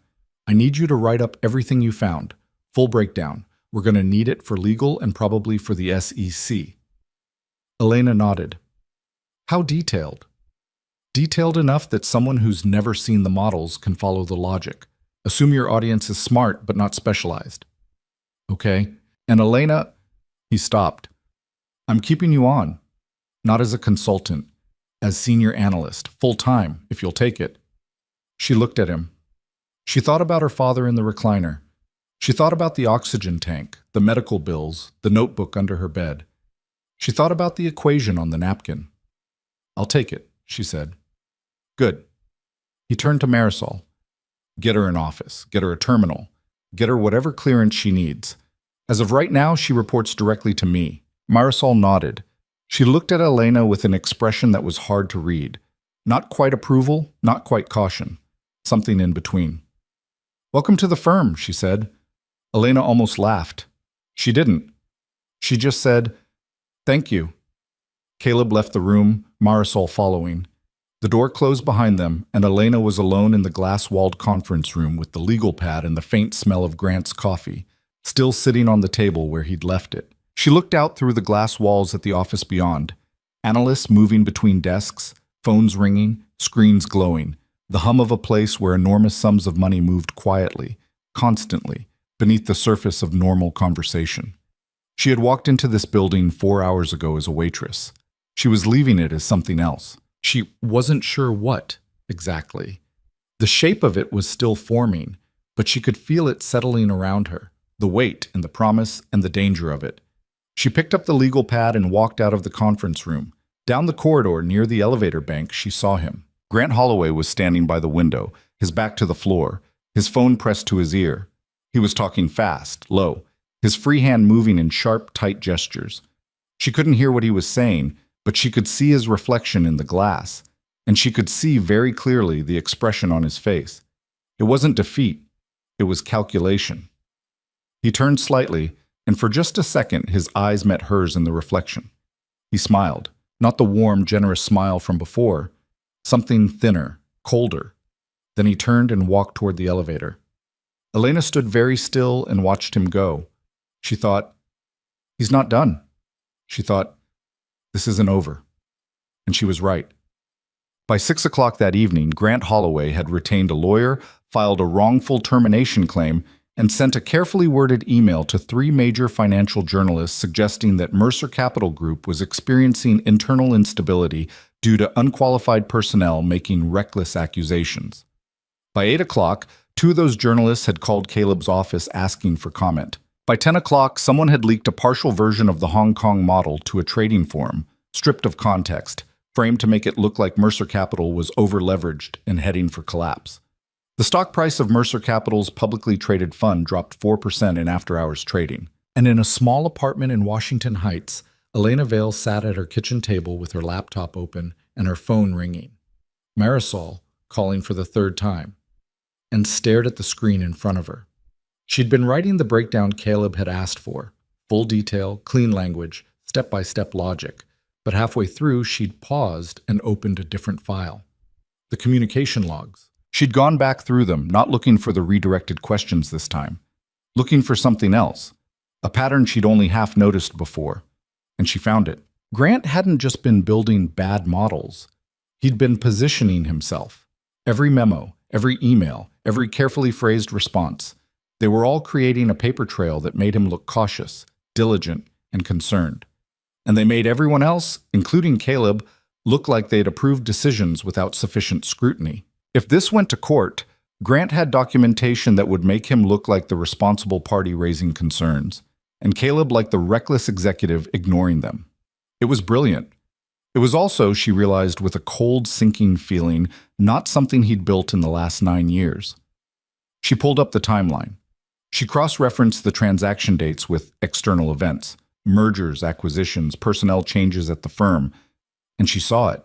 Grant had started building this the same week Caleb's wife had died, 3 years ago. Not 11 months.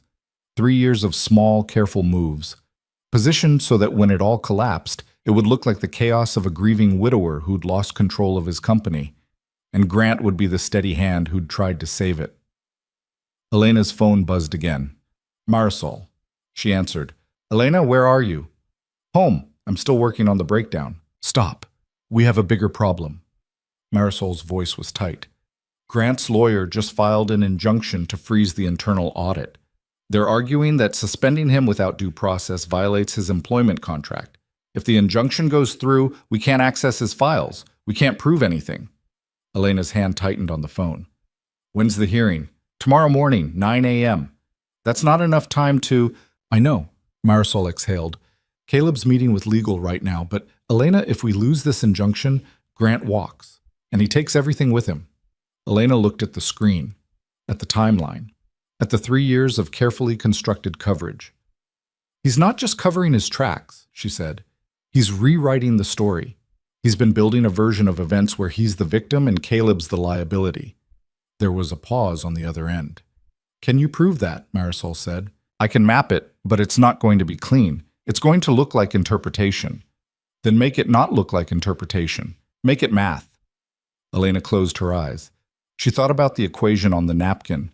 She thought about the 8 lines that had been clear and irrefutable because they were just numbers, no story, no context, just the structure of the thing laid bare. I need access to personnel files, she said. Hiring records, performance reviews, internal communications going back 3 years. Why? Because if he's been building this since Caleb's wife died, there's going to be a record of him positioning himself during that time. Small things. The right meetings, the right memos. I need to see the pattern. I'll get you access. How long do you need? Elena looked at the clock. It was 10:17 p.m. 6 hours, she said. You have 4. The brief is due at 6 a.m. Elena didn't argue. She just said, send me the files. Sending now. The call ended. Elena set the phone down, cracked her knuckles, and opened a fresh document. Her father was asleep in the other room. The oxygen tank hissed softly. Outside, the city was doing its late-night thing. Sirens in the distance, somebody's music bleeding through the walls. The hum of traffic that never quite stopped. She thought briefly about calling Caleb, telling him what she'd found. But she didn't, not yet. She needed to be sure. She needed the math to be irrefutable. The files started coming through. Personnel records, emails, performance reviews, 3 years of data. She started to read. And somewhere across the city, in a high-rise apartment with floor-to-ceiling windows overlooking the park, Grant Holloway poured himself a drink and made a phone call to a number he hadn't used in 2 years. The man who answered didn't say hello. He just said, I thought you were done calling me. I need a favor, Grant said. What kind? The kind that makes a problem disappear. There was a pause. How permanent? Permanent enough that she stops talking. She? A consultant. Nobody important. But she's seen things she shouldn't have seen. The man on the other end was quiet for a moment. Then he said, "This is going to cost you." "I know," Grant said. He hung up. He stood at the window looking out at the city, the glass of whiskey in his hand catching the light from the buildings beyond. He smiled, and 41 floors below, a car with tinted windows pulled away from the curb and started driving north toward Washington Heights. Elena didn't hear the car pull up outside her building. She was 3 hours into the personnel files, her eyes burning, her fourth cup of tea gone cold beside the laptop, and she'd just found the thread she'd been looking for. It was in the performance reviews. 3 years ago, in the 2 months following Sarah Mercer's death, Grant Holloway had written glowing evaluations for 4 specific analysts. Not unusual on its surface, except that 3 of those 4 analysts had been underperforming before that period, flagged by their direct supervisors for sloppy work or missed deadlines. And then suddenly, in Grant's reviews, they were exemplary, diligent, trustworthy. All 4 of them had been promoted within 6 months. All 4 of them now reported directly to Grant, and all 4 of them had, at various points over the past 3 years, signed off on models that Elena now knew were structurally flawed. She sat back from the screen and rubbed her eyes. It wasn't proof in the legal sense, but it was a map. Grant had spent 3 years building a network of people who owed him their careers, people who wouldn't question his work, because questioning him meant questioning their own judgment. He'd turned Caleb's grief into an opportunity. While Caleb had been barely functional, trying to raise a 3-year-old alone and keep his company from falling apart, Grant had been carefully, methodically, positioning himself to take it all. She opened a new document and started writing. Not the clean, technical breakdown Caleb had asked for. Something else. A narrative. The timeline of Grant's moves, cross-referenced with internal communications, personnel decisions, and transaction dates. She wrote it the way she'd write a proof, each step building on the last, each claim supported by evidence, the conclusion inevitable. It was 2:47 a.m. when her phone buzzed. Unknown number. She almost didn't answer, but something made her pick up. "Hello?"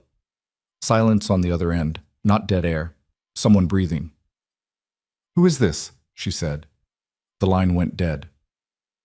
Elena set the phone down slowly. She looked at the screen, then at the window. Her apartment was on the 3rd floor facing the street. The blinds were half open. She stood up, walked over, and looked down. There was a car parked across the street. Dark sedan, engine running, headlights off. Someone was sitting in the driver's seat. She couldn't see their face. She stepped back from the window. Her heart was doing something fast and uneven in her chest. She told herself it was nothing, a coincidence. Someone waiting for someone. This was New York. People sat in cars at 3 a.m, but she pulled the blinds closed anyway. She went back to the laptop and kept writing. But her hands were shaking slightly now, and she had to stop twice to reread what she'd just typed because the words weren't landing right. At 3:15 a.m., her phone buzzed again. Same unknown number. She answered it this time without saying anything, just held it to her ear and waited. A man's voice, low and calm. "Ms. Vale?" "Who is this?" "A friend. Someone who thinks you should be careful about the work you're doing tonight." Her throat tightened. "How do you know what I'm doing?" "Because I know who you're doing it for. And I know what happens to people who get in the way of certain kinds of business." She stood up, walked to the window. The car was still there. "If this is a threat, it's not a threat. It's advice. You're a smart woman, smart enough to know that some fights aren't worth winning. Who sent you?" "Nobody sent me. I'm just someone who's seen how these things end." Elena's hand tightened on the phone. "Tell Grant Holloway that I'm not my father. I don't sign contracts I haven't read, and I don't scare easy." There was a pause on the other end, then a soft laugh. "You should scare easier." The line went dead. Elena stood at the window, the phone still pressed to her ear, her pulse hammering. She looked down at the car. It was still there, idling, a small plume of exhaust rising into the cold air. She thought, call the police. She thought, call Caleb. She thought, finish the report. She did the last one. She sat back down at the laptop, her hands still shaking, and she wrote faster. She didn't know how much time she had. She didn't know what the man in the car was waiting for, but she knew that if she stopped now, if she let the fear take root, she'd never finish, and Grant would win. Not because he was smarter, just because he was willing to do things she wasn't. She thought about her father, 16 years old, signing a contract because the man across the table had smiled and made it sound reasonable. She thought about Ria Desai, asking a question that got redirected into silence. She wrote, "At 4:02 a.m., someone knocked on her door. Elena's blood went cold. She didn't move. She just stared at the door. 3 knocks, slow, deliberate. Her father was asleep. The oxygen tank hissed. The apartment was dark except for the glow of the laptop. She stood up slowly and walked to the door. She didn't open it. She just stood there, her hand on the deadbolt, and said, 'Who is it?' No answer. Another knock, harder this time. 'I'm calling the police,' she said. A voice from the other side, a woman's voice. 'Ms. Vale, it's Officer Brennan, NYPD. We got a call about a disturbance at this address.' Elena's mind raced. She hadn't called anyone. Her father hadn't called anyone. 'Do you have a badge number?' she said. A pause. Then the woman said, 'Ma'am, I need you to open the door.' 'Show me your badge. Hold it up to the peephole.' Another pause. Longer this time. Then footsteps walking away. Fast. Elena stood frozen at the door, her hand still on the deadbolt, her heart slamming against her ribs. She pulled out her phone and called 911. "This is 911. What's your emergency?" "Someone just tried to get into my apartment by pretending to be a police officer?" The dispatcher's voice sharpened. "Are you safe right now?" "I don't know." "Where are you?" Elena gave the address. The dispatcher told her to stay on the line, not to open the door, that a unit was being dispatched. 5 minutes later, she heard sirens. She looked out the window. 2 patrol cars pulled up to the curb, lights flashing. The dark sedan was gone. The real officers came to her door 10 minutes later. She checked their badges through the peephole before opening it. They were kind, professional, concerned. They took her statement. They checked the hallway, the stairwell, the street. They told her they'd file a report and increase patrols in the area. They asked if she had somewhere else she could stay tonight. She said no. They left. Elena locked the door, set the deadbolt, pushed a chair under the handle. She went back to the laptop. It was 4:51 a.m. The report was due in 69 minutes. Her hands were still shaking. She made herself breathe. In, out, slow. She thought, "He sent someone to scare you. That means you're close." She finished writing. At 5:43 a.m., she sent the document to Marisol and Caleb with the subject line, "Grant Holloway Timeline, Full Breakdown." Then she sat back in the chair, closed her eyes, and tried to remember how to unclench her jaw. Her phone rang. "Caleb." She answered. "Did you get it?" "I got it." His voice was rough, like he hadn't slept. "Elena, what the hell happened tonight? How did you—" Marisol got an alert from NYPD dispatch. Your address. Something about a fake officer. She told him. All of it. The phone calls, the car, the knock on the door. When she finished, there was a long silence. "Pack a bag," he said. "What?" "Right now. Pack a bag. I'm sending a car. You're staying at my place until this is over." "Mr. Mercer." "Caleb, and this is not a request. If Grant is willing to send someone to your apartment at 3 in the morning, he's not playing by rules I can predict. I need you somewhere I know you're safe. My father, bring him. There's room." She looked across the small apartment. Her father was still asleep in the recliner, the blue glow of the television on his face. The oxygen tank beside him, the photograph on the side table. "He can't travel easily," she said. "The stairs, the oxygen. I'll send a medical transport. They'll bring the equipment, help him down, make sure he's comfortable. Elena, please, just let me do this." She was quiet for a moment. She thought about the man's voice on the phone. "You should scare easier." "Okay," she said. "Good. The car will be there in 20 minutes. Pack light. Just what you need for a few days." The call ended. Elena sat very still for a long moment. Then she stood up and started packing. By the time the car arrived, a black SUV, not the Cadillac, with a driver who introduced himself as Marcus and didn't ask questions, the sun was starting to come up, pale and gray and cold, the way New York mornings were in late autumn. Her father woke up confused when she told him they were leaving. She explained it the way you explain things to someone whose world has gotten very small. that she had a new job, that there was a situation, that they needed to stay somewhere safe for a little while. He didn't ask many questions. He'd stopped asking questions 2 years ago, around the time his world had contracted to the space between the recliner and the bathroom. The medical transport team was efficient and kind. They brought a portable oxygen unit, helped him into a wheelchair, got him down the stairs and into a second vehicle. Elena rode with him, holding his hand, watching the city slide past the windows as they drove south, then west, into a part of Manhattan she had only ever seen in pictures. Caleb's building was on Central Park West, the kind of building with a doorman and an awning and the kind of quiet that money bought. They took a service elevator to the 15th floor. The doors opened directly into the apartment. Elena had never seen a space like this outside of a magazine. Floor-to-ceiling windows looking out over the park. Hardwood floors, soft rugs, furniture that looked both expensive and lived in. There were toys in the corner of the living room, a small pair of sneakers by the door, a drawing taped to the refrigerator in a child's handwriting. Caleb was standing in the kitchen, still in the same clothes from yesterday, holding a cup of coffee and looking like he hadn't slept at all. "Elena," he said. He set the coffee down and came over. "Mr. Vale." He shook her father's hand. "I'm Caleb Mercer. Thank you for coming." Hector looked at him with those sharp, patient eyes. "You're the one my daughter's working for." "Yes, sir." "She says there's been some trouble." "There has. I'm trying to make sure it doesn't reach her again." Hector studied him for a long moment. Then he nodded. "All right." A nurse appeared from one of the side rooms.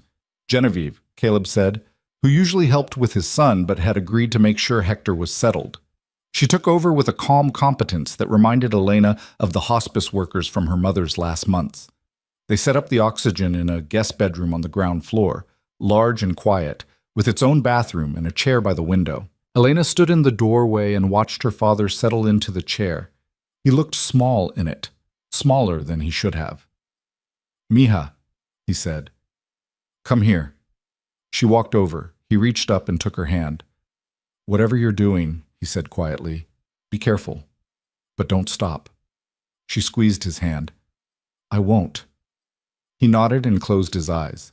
She left him there with Genevieve and walked back to the kitchen. Caleb handed her a cup of coffee without asking if she wanted it. She took it. It was hot and black and exactly what she needed.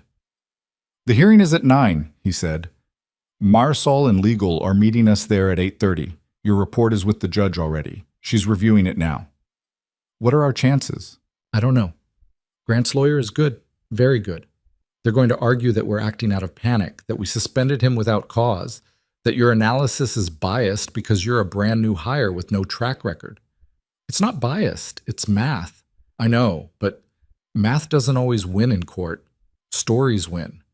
And Grant's story is that he's a loyal executive being scapegoated by a grieving widower who's lost control of his company." Elena looked out the window at the park.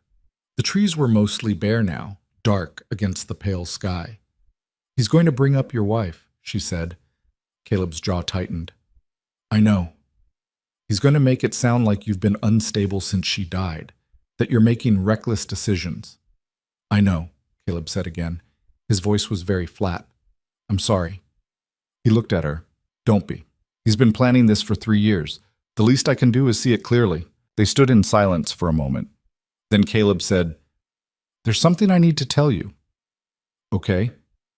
"If we lose this hearing, Grant gets his access back. And if he gets his access back, he's going to move fast. He's going to liquidate the positions before we can stop him. Not all of them, just enough to trigger the cascade. The firm will collapse. Pensions, retirement funds, my employees' savings, all of it goes down." Elena felt something cold settle in her stomach. How many people? Directly? About 400 employees? Indirectly? Thousands. Maybe tens of thousands, depending on how the contagion spreads. She set the coffee cup down. "Then we don't lose." "It's not that simple." "It has to be that simple." She turned to face him. "Because if it's not, then what was the point of any of this? The napkin, the analysis, the last 18 hours. If we lose because Grant tells a better story, then the math didn't matter, and I don't believe that." Caleb looked at her for a long moment. Then he nodded, once, and picked up his jacket from the back of a chair. "Let's go," he said. The courthouse was downtown, a gray stone building that looked like it had been designed to make people feel appropriately intimidated by the justice system. They met Marisol and two lawyers from Caleb's firm in the lobby. One of the lawyers, a woman in her 50s named Diane Cho, walked Elena through what to expect. The judge is going to ask you questions directly. Answer them clearly, briefly, no elaboration unless she asks for it. Don't get defensive. Don't engage with Grant's lawyer. Just answer the question you're asked. What kind of questions? Your qualifications, your methodology, whether you have any personal bias against Mr. Holloway. Elena's stomach tightened. What do I say to that? You say no, because professionally you don't. You analyzed a model. The model was flawed. That's not bias, that's competence. They took the elevator to the third floor. The hallway outside the courtroom was cold and echoing. Grant was already there, standing with his lawyer near the doors. He was wearing a different suit, charcoal gray, perfectly pressed. He looked rested, calm, confident. He saw Elena and smiled. Not the warm smile from the restaurant, the thin one, the cold one. She didn't smile back. They went into the courtroom. It was smaller than she'd expected, more like a conference room than the TV version of a courtroom. Wood-paneled walls, a judge's bench, a court reporter. No jury, just the judge, a black woman in her 60s with silver hair and reading glasses perched on her nose. Everyone sat. The hearing began.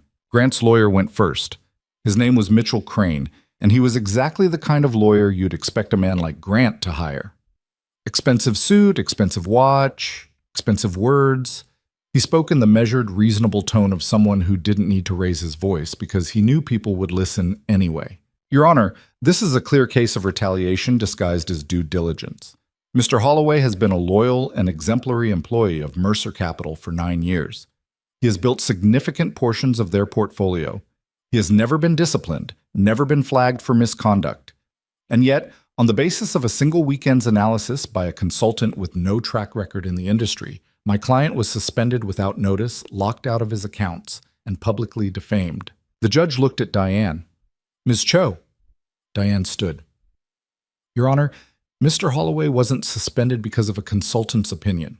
He was suspended because he lied to his employer about the existence of stress tests, lied about the risk profile of multiple transactions, and when confronted with mathematical evidence of structural flaws in his models, he provided no credible defense. The so-called evidence, Crane said, is the opinion of a woman who was hired less than 24 hours before my client's suspension. A woman with no credentials in financial analysis, no professional history in this sector, and a documented personal connection to a party that Mr. Holloway's firm acquired 14 years ago. Elena's breath stopped. The judge looked at her. Ms. Vale, is that accurate? Elena stood up slowly. Her legs felt unsteady. Your Honor, my father's business was acquired by a company that Grant Holloway worked for. That's true. But I didn't know Grant Holloway's name until 2 days ago. I didn't apply for this job. I was brought in because I identified a flaw in a financial model, a flaw that is mathematically provable. But you do have a personal connection to a party harmed by Mr. Holloway's previous firm, a connection I had no knowledge of when I wrote my analysis. Crane smiled. Your Honor, this is precisely the problem. Ms. Vale has a clear motive to fabricate or exaggerate flaws in Mr. Holloway's work. She is not a neutral party. The judge looked at the file in front of her.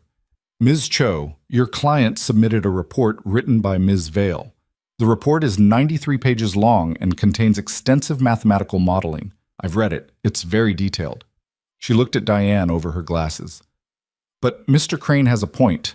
Miss Vale's credibility is central to this case, and her qualifications are, from what I can see, largely self-reported. Diane glanced at Elena.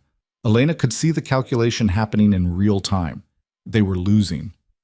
Your Honor, Elena said. The judge looked at her. Yes, Mrs. Vale. May I approach the bench? There was a pause. Crane started to object, but the judge held up a hand. You may? Elena walked forward. Her heart was hammering. She had no idea what she was doing.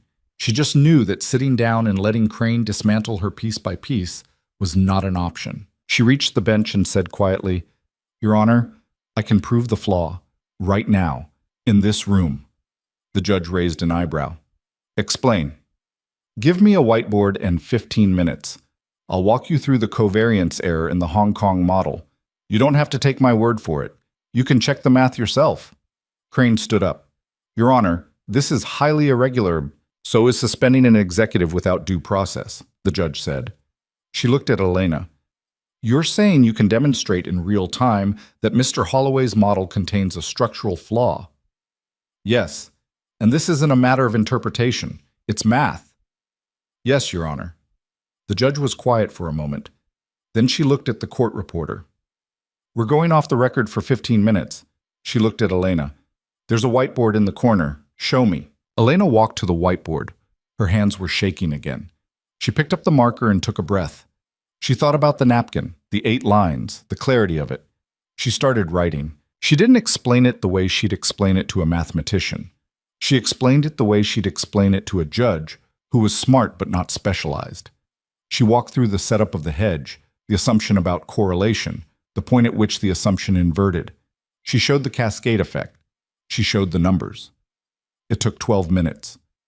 When she finished, she stepped back. The judge had been watching the whole time, her reading glasses on, her expression unreadable. She stood up from the bench and walked over to the whiteboard. She studied it for a long moment. Then she turned to Crane. Do you have a mathematician on call? Crane blinked. Your Honor? Someone who can verify or refute this analysis, right now. Crane looked at Grant. Grant's face was very still.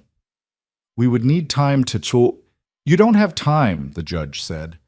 Ms. Vale just demonstrated a proof. If you can't refute it in the next 5 minutes, I'm denying your injunction. Crane looked at Grant again. Grant leaned over and whispered something. Crane straightened. Your Honor, my client maintains that the model is sound and that any perceived flaw is a matter of interpretation, not objective error. The judge looked at the whiteboard again, then at Grant. Mr. Holloway, do you understand the math on this board? Grant stood up. Your Honor, I've been working in financial modeling for 20 years. That's not what I asked.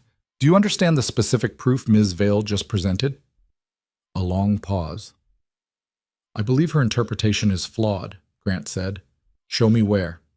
Grant's jaw tightened. He looked at the whiteboard. He looked at Elena. He looked at Caleb. And he said nothing. The judge walked back to the bench. She sat down. She looked at the file in front of her, then at Crane, then at Grant. The injunction is denied, she said. Mr. Mercer's firm is authorized to proceed with the internal audit. Mr. Holloway's access to company systems will remain suspended pending the outcome of that audit. She looked at Grant. And Mr. Holloway, if I were you, I'd retain a very good criminal defense attorney. She stood. We're adjourned. The courtroom was very quiet. Caleb closed his eyes. Diane let out a breath. Marisol was already on her phone. Grant stood very still for a moment. Then he turned and walked out of the courtroom without looking at anyone. Crane followed him. Elena set the marker down on the ledge of the whiteboard. Her hands were still shaking. She turned and walked back to the table. Caleb was standing now. He looked at her with an expression she couldn't quite name. That, he said, was the gutsiest thing I've ever seen in a courtroom. She sat down in the chair. Her legs were wobbly. I didn't know what else to do. You won, Diane said. She was smiling, actually smiling. You walked up to the bench and won the case with a whiteboard. We're not done yet, Marisol said, looking up from her phone. Grant just tried to access the system again. IT blocked him, but he's trying to move money. Caleb's expression hardened. Where? Offshore accounts. He's scrambling. Good. Caleb looked at Diane. How fast can we freeze his personal assets? I'll have the paperwork filed in an hour. Do it. He turned to Marisol. Get forensic accountants on every transaction he's touched. I want a full audit, every account, every transfer. If he moved a dime, I want to know where it went. Marisol nodded and started typing. Caleb looked at Elena. Come on. We're going back to the office. We have work to do. They walked out of the courtroom together, down the hallway, through the lobby, into the cold morning air. Elena looked up at the sky. It was still gray, still cold, but the sun was starting to break through the clouds in thin, pale streaks. She thought about the equation on the napkin. She thought about her father in the guest bedroom, asleep in the chair by the window. She thought about the man's voice on the phone. You should scare easier. She wasn't scared anymore. She was angry. And anger, she was starting to realize, was a much more useful emotion than fear. They got into the car. Marcus pulled away from the curb.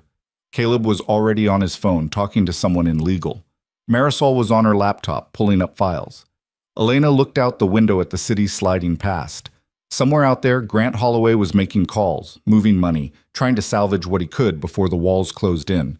But the walls were already closing, and this time, Elena thought, he wasn't going to smile his way out. The forensic audit took 6 weeks. 6 weeks of Elena sitting in a glass-walled office on the 41st floor surrounded by screens and spreadsheets and the particular silence of numbers being forced to tell the truth.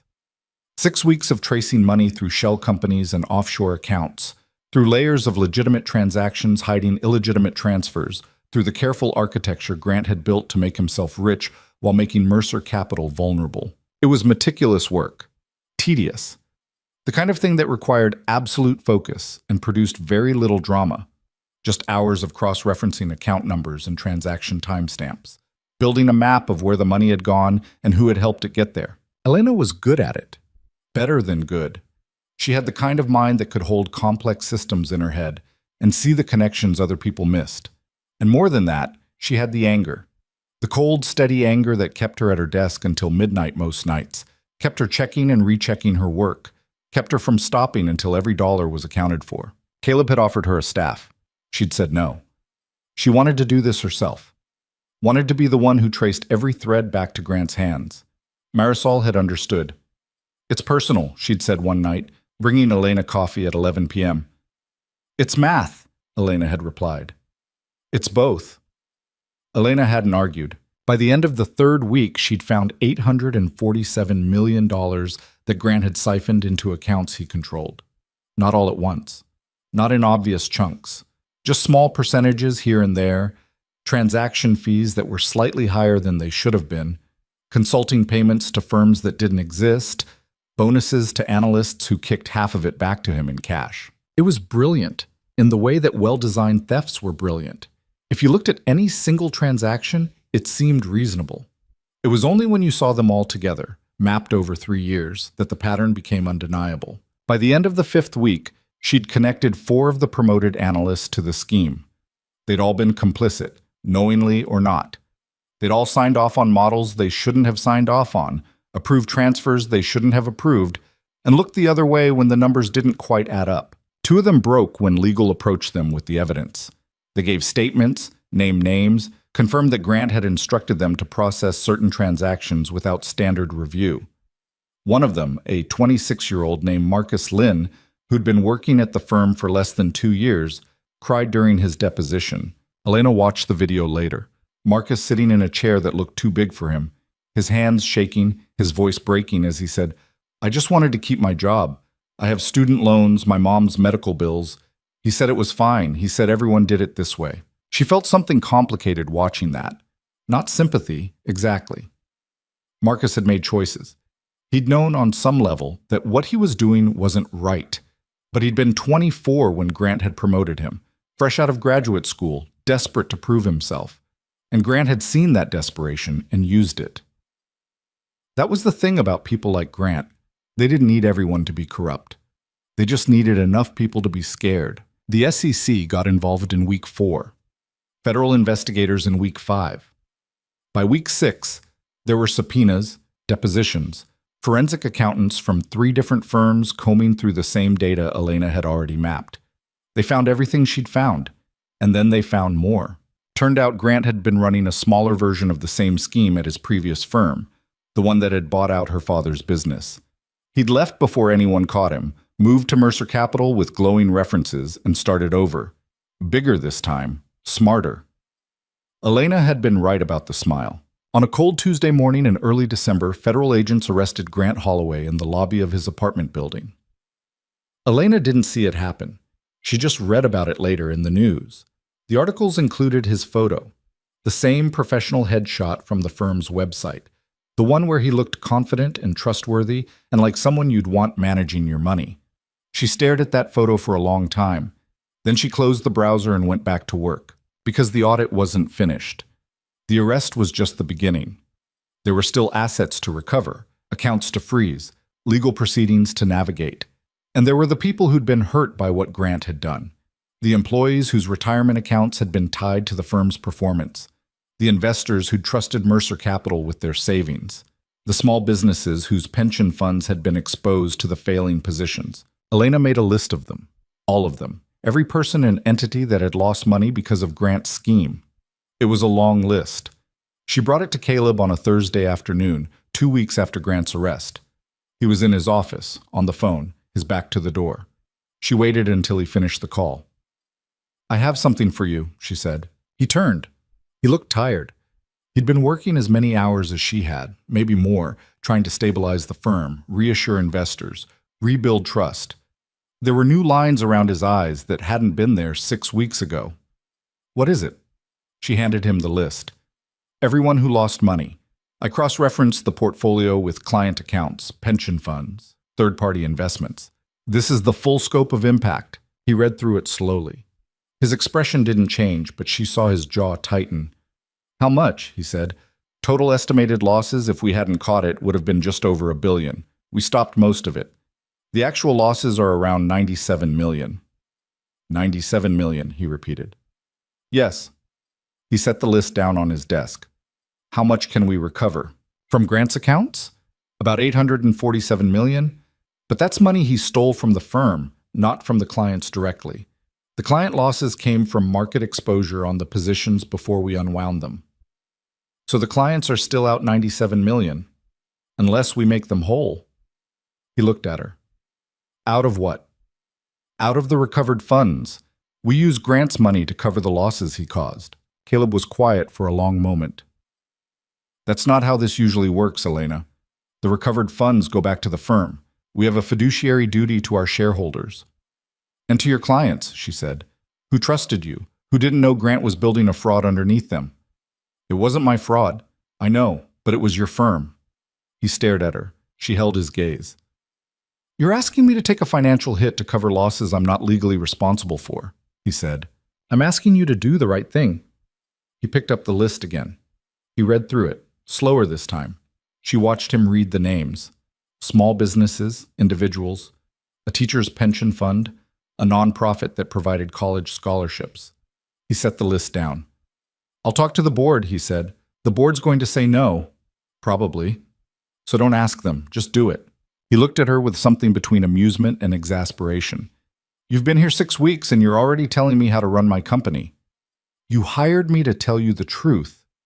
This is the truth. If you let those people absorb losses from a fraud they had no way of seeing, you're telling the world that your firm's reputation matters more than their livelihoods, and that's not the company you built." He was quiet. Then he said, "How long have you been thinking about this?" "Since week 2 of the audit." He almost smiled. "You should have been a lawyer." "I'm better at math." He nodded slowly. Then he picked up his phone and called Marisol. "I need you to draft a proposal for client restitution.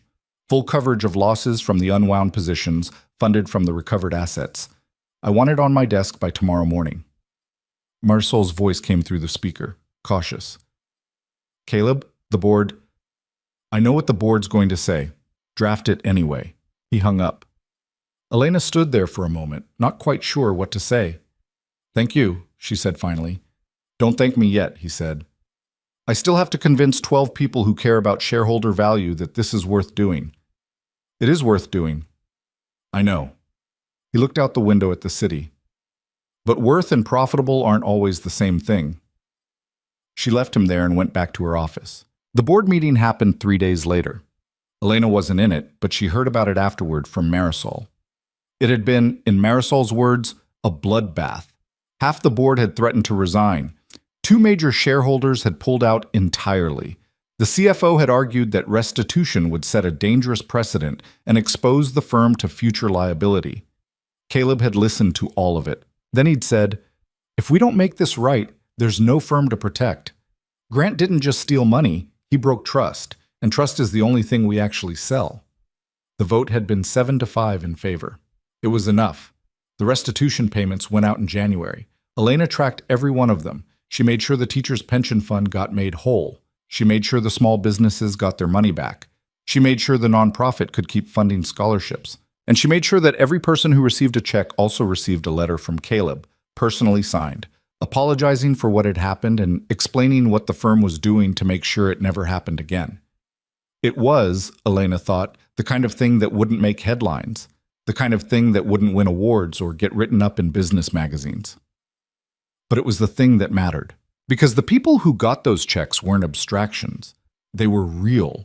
They had names and families and lives that had been quietly upended by a man who'd smiled and stolen and assumed no one would notice. Someone had noticed. And someone had made it right. Grant's trial started in March. Elena didn't go. She'd given her deposition, submitted her analysis, done everything the prosecutors had asked. But sitting in a courtroom watching Grant defend himself wasn't something she needed to do. Caleb went. He sat through every day of testimony, every witness, every piece of evidence. He told Elena later that Grant had barely looked at him, that Grant had sat at the defense table with his expensive lawyer and his expensive suit and his face blank like he was watching something that was happening to someone else. The jury deliberated for 4 hours. Guilty on all counts. Fraud, embezzlement, conspiracy, wire fraud. 18 separate charges. The sentencing happened in April. 15 years, federal prison, plus restitution for the funds that couldn't be recovered. Elena was in her office when Marisol brought her the news. She looked up from her screen and said, "How long?" 15 years. Elena nodded slowly. She thought she'd feel something more. Relief, maybe. Satisfaction. But what she felt was just a kind of tired finality. The thing was done. The math had played out. Grant Holloway had built a structure designed to collapse under scrutiny, and it had. "Good," she said. Marisol lingered in the doorway. "Are you okay?" "Yeah." "You don't look okay." Elena closed her laptop. She leaned back in her chair. "I keep thinking about the people on that list, the ones we made whole. How many of them have no idea how close they came to losing everything?" "Maybe that's better," Marisol said. "They don't need to know how bad it almost was. They just need to know it's fixed." "Maybe." Marisol studied her for a moment. "Caleb wants to see you when you have a minute." "About what?" He didn't say. Elena found him in his office, standing by the window looking out at the park. It was spring now. The trees were starting to green. The light was softer. "You wanted to see me," she said. He turned. "I did." He walked over to his desk and picked up a folder. "I have something for you." He handed it to her. She opened it. Inside was a contract, senior partner, Mercer Capital Group, equity stake, full benefits, decision-making authority on portfolio strategy. She stared at it. "Caleb, you've been here 4 months," he said. "You've rebuilt half the firm's risk assessment protocols. You've trained 6 analysts. You've caught 3 more irregularities that could have cost us millions. And you did it all while finishing an audit that saved this company." He paused. "I'm not offering you this because I feel guilty or because I owe you. I'm offering it because you're the best analyst I've ever worked with, and I want you here, permanently." Elena looked at the contract, at the numbers on it, at the title. She thought about the waitress uniform in her closet. She thought about the napkin, folded in Caleb's jacket pocket. She thought about her father, 14 years ago, signing a different contract in a different room. "I need to think about it," she said. "Take your time." She didn't take much time. That night she sat with her father in the living room of Caleb's apartment. They'd been living there for 3 months now. Caleb had insisted, and eventually Elena had stopped arguing. Her father's health had stabilized with better care, regular oxygen, a nurse who checked on him every day. He still sat in a chair most of the time. He still watched the news with the volume too low. But he looked less gray, less like he was disappearing. She showed him the contract. He read it slowly, then he looked up at her. "This is what you wanted," he said, "when you were younger, before your mother got sick." "I wanted to do mathematics. This is applied mathematics." "It's more than that." He tapped the contract. "It's trust. He's giving you real authority. That doesn't happen by accident." "I know." "So what's the hesitation?" She was quiet for a moment. "I don't know if I want to be the kind of person who works in a place like this, who makes decisions about millions of dollars, who has power."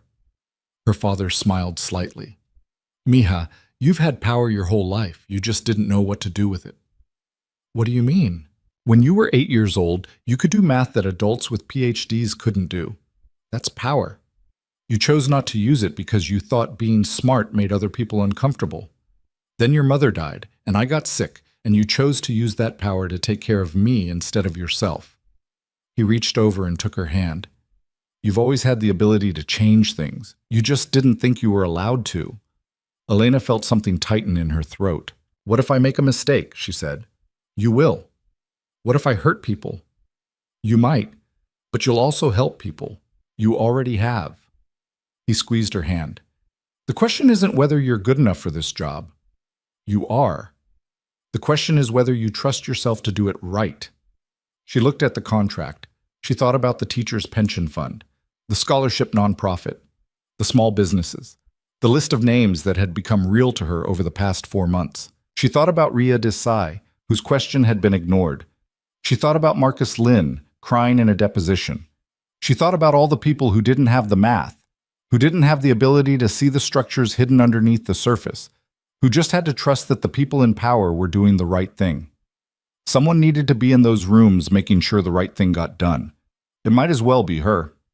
She signed the contract the next morning. Caleb shook her hand formally, like they were strangers meeting for the first time. Then he smiled, and it was the first real smile she'd seen from him in months. Welcome to the partnership, he said. Thank you. Don't thank me. You earned it. She started her new role the following week. Caleb gave her a corner office with windows overlooking the park. She furnished it with a standing desk, 3 monitors, a whiteboard that covered an entire wall, and a single photograph on the side table, her and her father, 15 years old, standing in front of a chalkboard covered in equations. She hired Ria Desai as her first analyst. Ria had been quiet since the whole thing with Grant, understandably cautious, waiting to see if anyone blamed her for not pushing harder on the question she'd raised. Elena called her into the office on her 3rd day as partner and said, I read your original memo about the Dubai swap. You were right. Grant buried it. That's not your fault. Ria had looked at her with something like relief. I thought maybe I should have pushed harder. You did push. He shut you down. That's on him, not you. Elena paused. I'm building a team. People who ask the right questions and don't stop asking just because someone tells them to. I want you on it. Ria had said yes immediately. Over the next 6 months, Elena rebuilt the firm's risk assessment protocols from the ground up. She implemented mandatory peer review on all major transactions. She created a whistleblower system that went directly to her and Caleb, bypassing middle management. She ran training sessions on how to identify structural flaws in models. She made enemies of a few older analysts who didn't like being questioned by someone half their age. She didn't care. She was good at this, better than she'd expected. Not just the math, though the math was still the center of it, the thing she trusted most, but the people part, the managing, the mentoring, the careful work of building a culture where questions were rewarded instead of buried. It wasn't easy. There were long days. There were fights with the board over policies they thought were too restrictive. There were moments when she wondered if she was doing more harm than good, if she was imposing her own trauma onto a system that didn't need saving. But then she'd get an email from someone like Marcus Lynn, who'd taken a plea deal and was rebuilding his career at a smaller firm, thanking her for giving him a second chance when she didn't have to. Or she'd see Ria present a model with the kind of confidence Ria hadn't had 6 months ago. Or she'd look at the client retention numbers and see that people were staying, that trust was being rebuilt, slowly, 1 quarter at a time. And she'd think, this is worth it. In November, almost a year after the napkin, Caleb approached her with a different kind of proposal. They were in her office, late in the evening, reviewing the year-end portfolio. The city was dark outside, the park a stretch of shadow beyond the glass. I want to start a scholarship fund, he said. Elena looked up from the spreadsheet. For what? For students like you, or brilliant kids from families that can't afford Princeton or MIT or wherever they should be. Kids who fall through the cracks because the system doesn't know how to see them. She set down her pen. Why? Because you were one of them. And you almost disappeared. If your father hadn't gotten sick, if you hadn't had to leave school, you'd be teaching at some university right now, or working at the Institute for Advanced Study, or solving problems I can't even understand. And the world would have had that. But instead you spent 14 years pouring water and taking care of your father and being invisible. I wasn't invisible, she said quietly. You were to people like me. He looked at her. I sat 3 feet from you for an entire evening and didn't see you until you put an equation in front of my face. That's not because you weren't there. It's because I wasn't looking. He paused. I want to make sure we're looking. I want to fund full scholarships, tuition, housing, everything, for kids who have the ability but not the resources. And I want you to run it. Elena felt something in her chest, tight and warm, and almost painful. I don't know how to run a scholarship fund, she said. You'll figure it out. You figure everything out. She looked at him for a long moment. Why does this matter to you? He was quiet. Then he said, because I spent 3 years letting Grant Holloway rob my company while I was too grief-stricken to notice. And I didn't notice because I'd surrounded myself with people who told me what I wanted to hear. He gestured at her. You didn't do that. You told me the truth, even when it wasn't safe, even when you had no reason to believe I'd listen. And that changed everything. He paused. I want to find more people like you. I want to make sure they get the chance you almost didn't get. Elena didn't say anything for a moment. She just nodded. They launched the fund in January, the Mercervale Scholarship Initiative. Full rides for 20 students a year, selected not by grades or test scores, but by demonstrated ability to see problems other people missed. They partnered with high schools in underserved communities. They funded mentorship programs, summer internships, research opportunities. Elena interviewed every finalist personally. She asked them the same question her father had asked her when she was 8. Show me what's wrong with this. The first cohort started in the fall. 20 students, 15 different majors, 6 different states. Elena got a letter from one of them 3 months in, a girl from rural Pennsylvania who was studying aerospace engineering. The letter said, I didn't think people like me were supposed to be here. Thank you for showing me we are. Elena kept that letter in her desk drawer. She read it sometimes when the work felt too hard, or the hours too long, or the world too determined to make things complicated. Her father's health improved slowly, not back to what it had been. That was gone, irretrievable, but stable, manageable. He moved back to the apartment in Washington Heights eventually, with a nurse who came twice a week and a new oxygen system and a recliner that was more comfortable than the old one. Elena visited him every Sunday. They had dinner. They watched the news. They didn't talk about the napkin much, but sometimes he'd look at her and smile and say, You did good, mija. And she'd say, We're not done yet. Because they weren't. The work was ongoing. The rebuilding was ongoing. The careful process of making sure the firm didn't just survive, but became something worth surviving. That was ongoing too. Elena didn't think of herself as a hero. She'd never wanted to be one. Heroes, in her experience, were people who did dramatic things in moments of crisis. What she'd done wasn't dramatic. It was math. It was patience. It was the unglamorous work of checking and rechecking and refusing to look away when the numbers told an uncomfortable story. But maybe that was its own kind of heroism, not the loud kind, the quiet kind, the kind that happened in office buildings and courtrooms and late-night sessions with a whiteboard and a problem that needed solving, the kind that said, I see what's wrong, and I'm going to fix it, even if no one's watching, even if it costs me, even if it scares me. On a Tuesday evening in early spring, almost 18 months after the napkin, Elena was working late in her office. The building was mostly empty, just the hum of the servers and the distant sound of a custodian vacuuming somewhere on a lower floor. Her phone buzzed. A text from Caleb. Come to my office when you have a minute. She saved her work and walked down the hall. He was standing by the window again, the way he often did when he was thinking. But this time there was someone else in the room.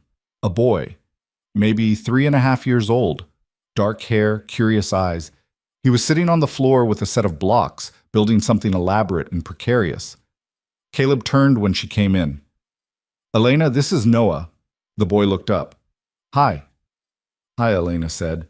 Noah went back to his blocks. Caleb gestured for Elena to sit. She did. I wanted you to meet him, Caleb said. He's the reason I care about any of this. The firm, the scholarships, making sure we do things right. He paused. When Sarah died, I thought about shutting it all down, selling the company, taking Noah somewhere quiet and just being his dad, not thinking about models or portfolios or any of it. Why didn't you? Because I realized that what I built here, it wasn't just mine. It was everyone's who worked here. Everyone who trusted me with their money, their futures. And if I walked away, I'd be telling Noah that when things get hard, you quit. He looked at his son, still building with blocks. I don't want him to learn that.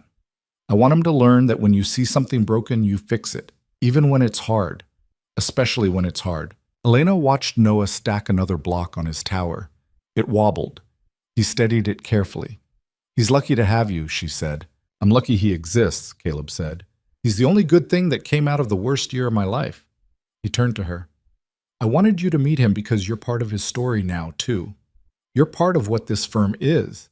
And I want him to grow up knowing that the people who do the most important work are usually the ones no one's paying attention to, the ones pouring the water.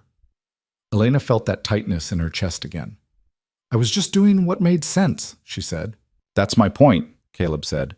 Doing what makes sense when everyone else is doing what's profitable or convenient or safe. That's not small, that's everything. Noah's tower fell over. He looked at it for a moment, serious, considering. Then he started building again. Elena smiled. She thought about the napkin. She thought about the 8 lines of math that had seemed, at the time, like such a small thing, a risk, a gamble, something she almost hadn't done. She thought about all the small things that had followed, the report, the whiteboard in the courtroom, the list of names, the restitution payments, the scholarship fund. None of it had been smooth, none of it had been easy. There had been fights and failures and moments when she'd been sure she was in over her head, but she'd done it anyway. And somewhere out there, in the vast indifferent machinery of the world, a teacher's pension fund was whole. A nonprofit was funding scholarships. 20 students were in colleges they'd thought were out of reach. A 3-year-old boy was building towers, and his father was teaching him that broken things could be fixed. That was worth something. That was worth everything. Elena stood up. I should get back to work. One more thing, Caleb said. He walked to his desk and pulled out a small frame. Inside was a napkin, preserved under glass. 8 lines of math in blue ink. An arrow. A note in the corner. I'm having this hung in the lobby, he said. With a plaque. The equation that saved the firm. Elena stared at it. You're joking. I'm not.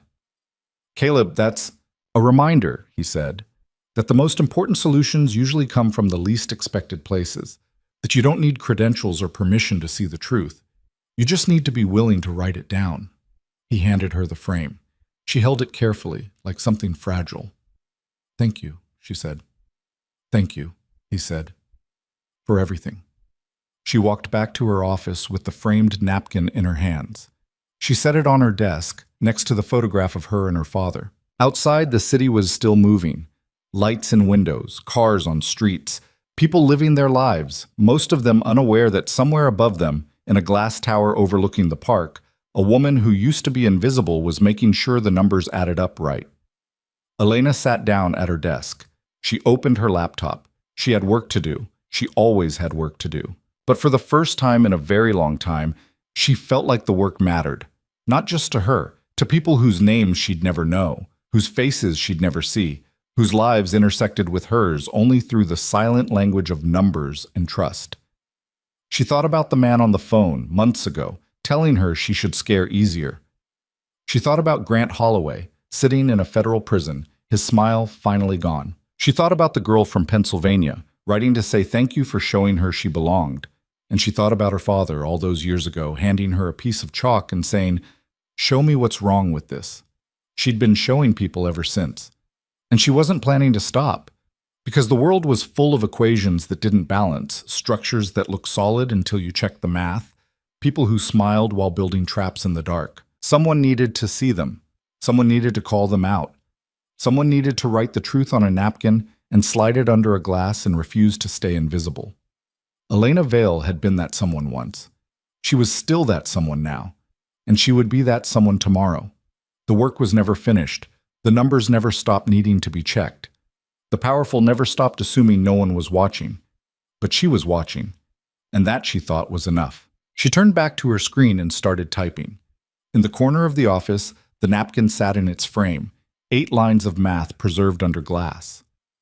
a reminder, a promise, a proof that sometimes all it takes to change the world is someone willing to write down what they see and refuse to look away, even when they're scared, even when they're invisible, even when no one asked, especially then.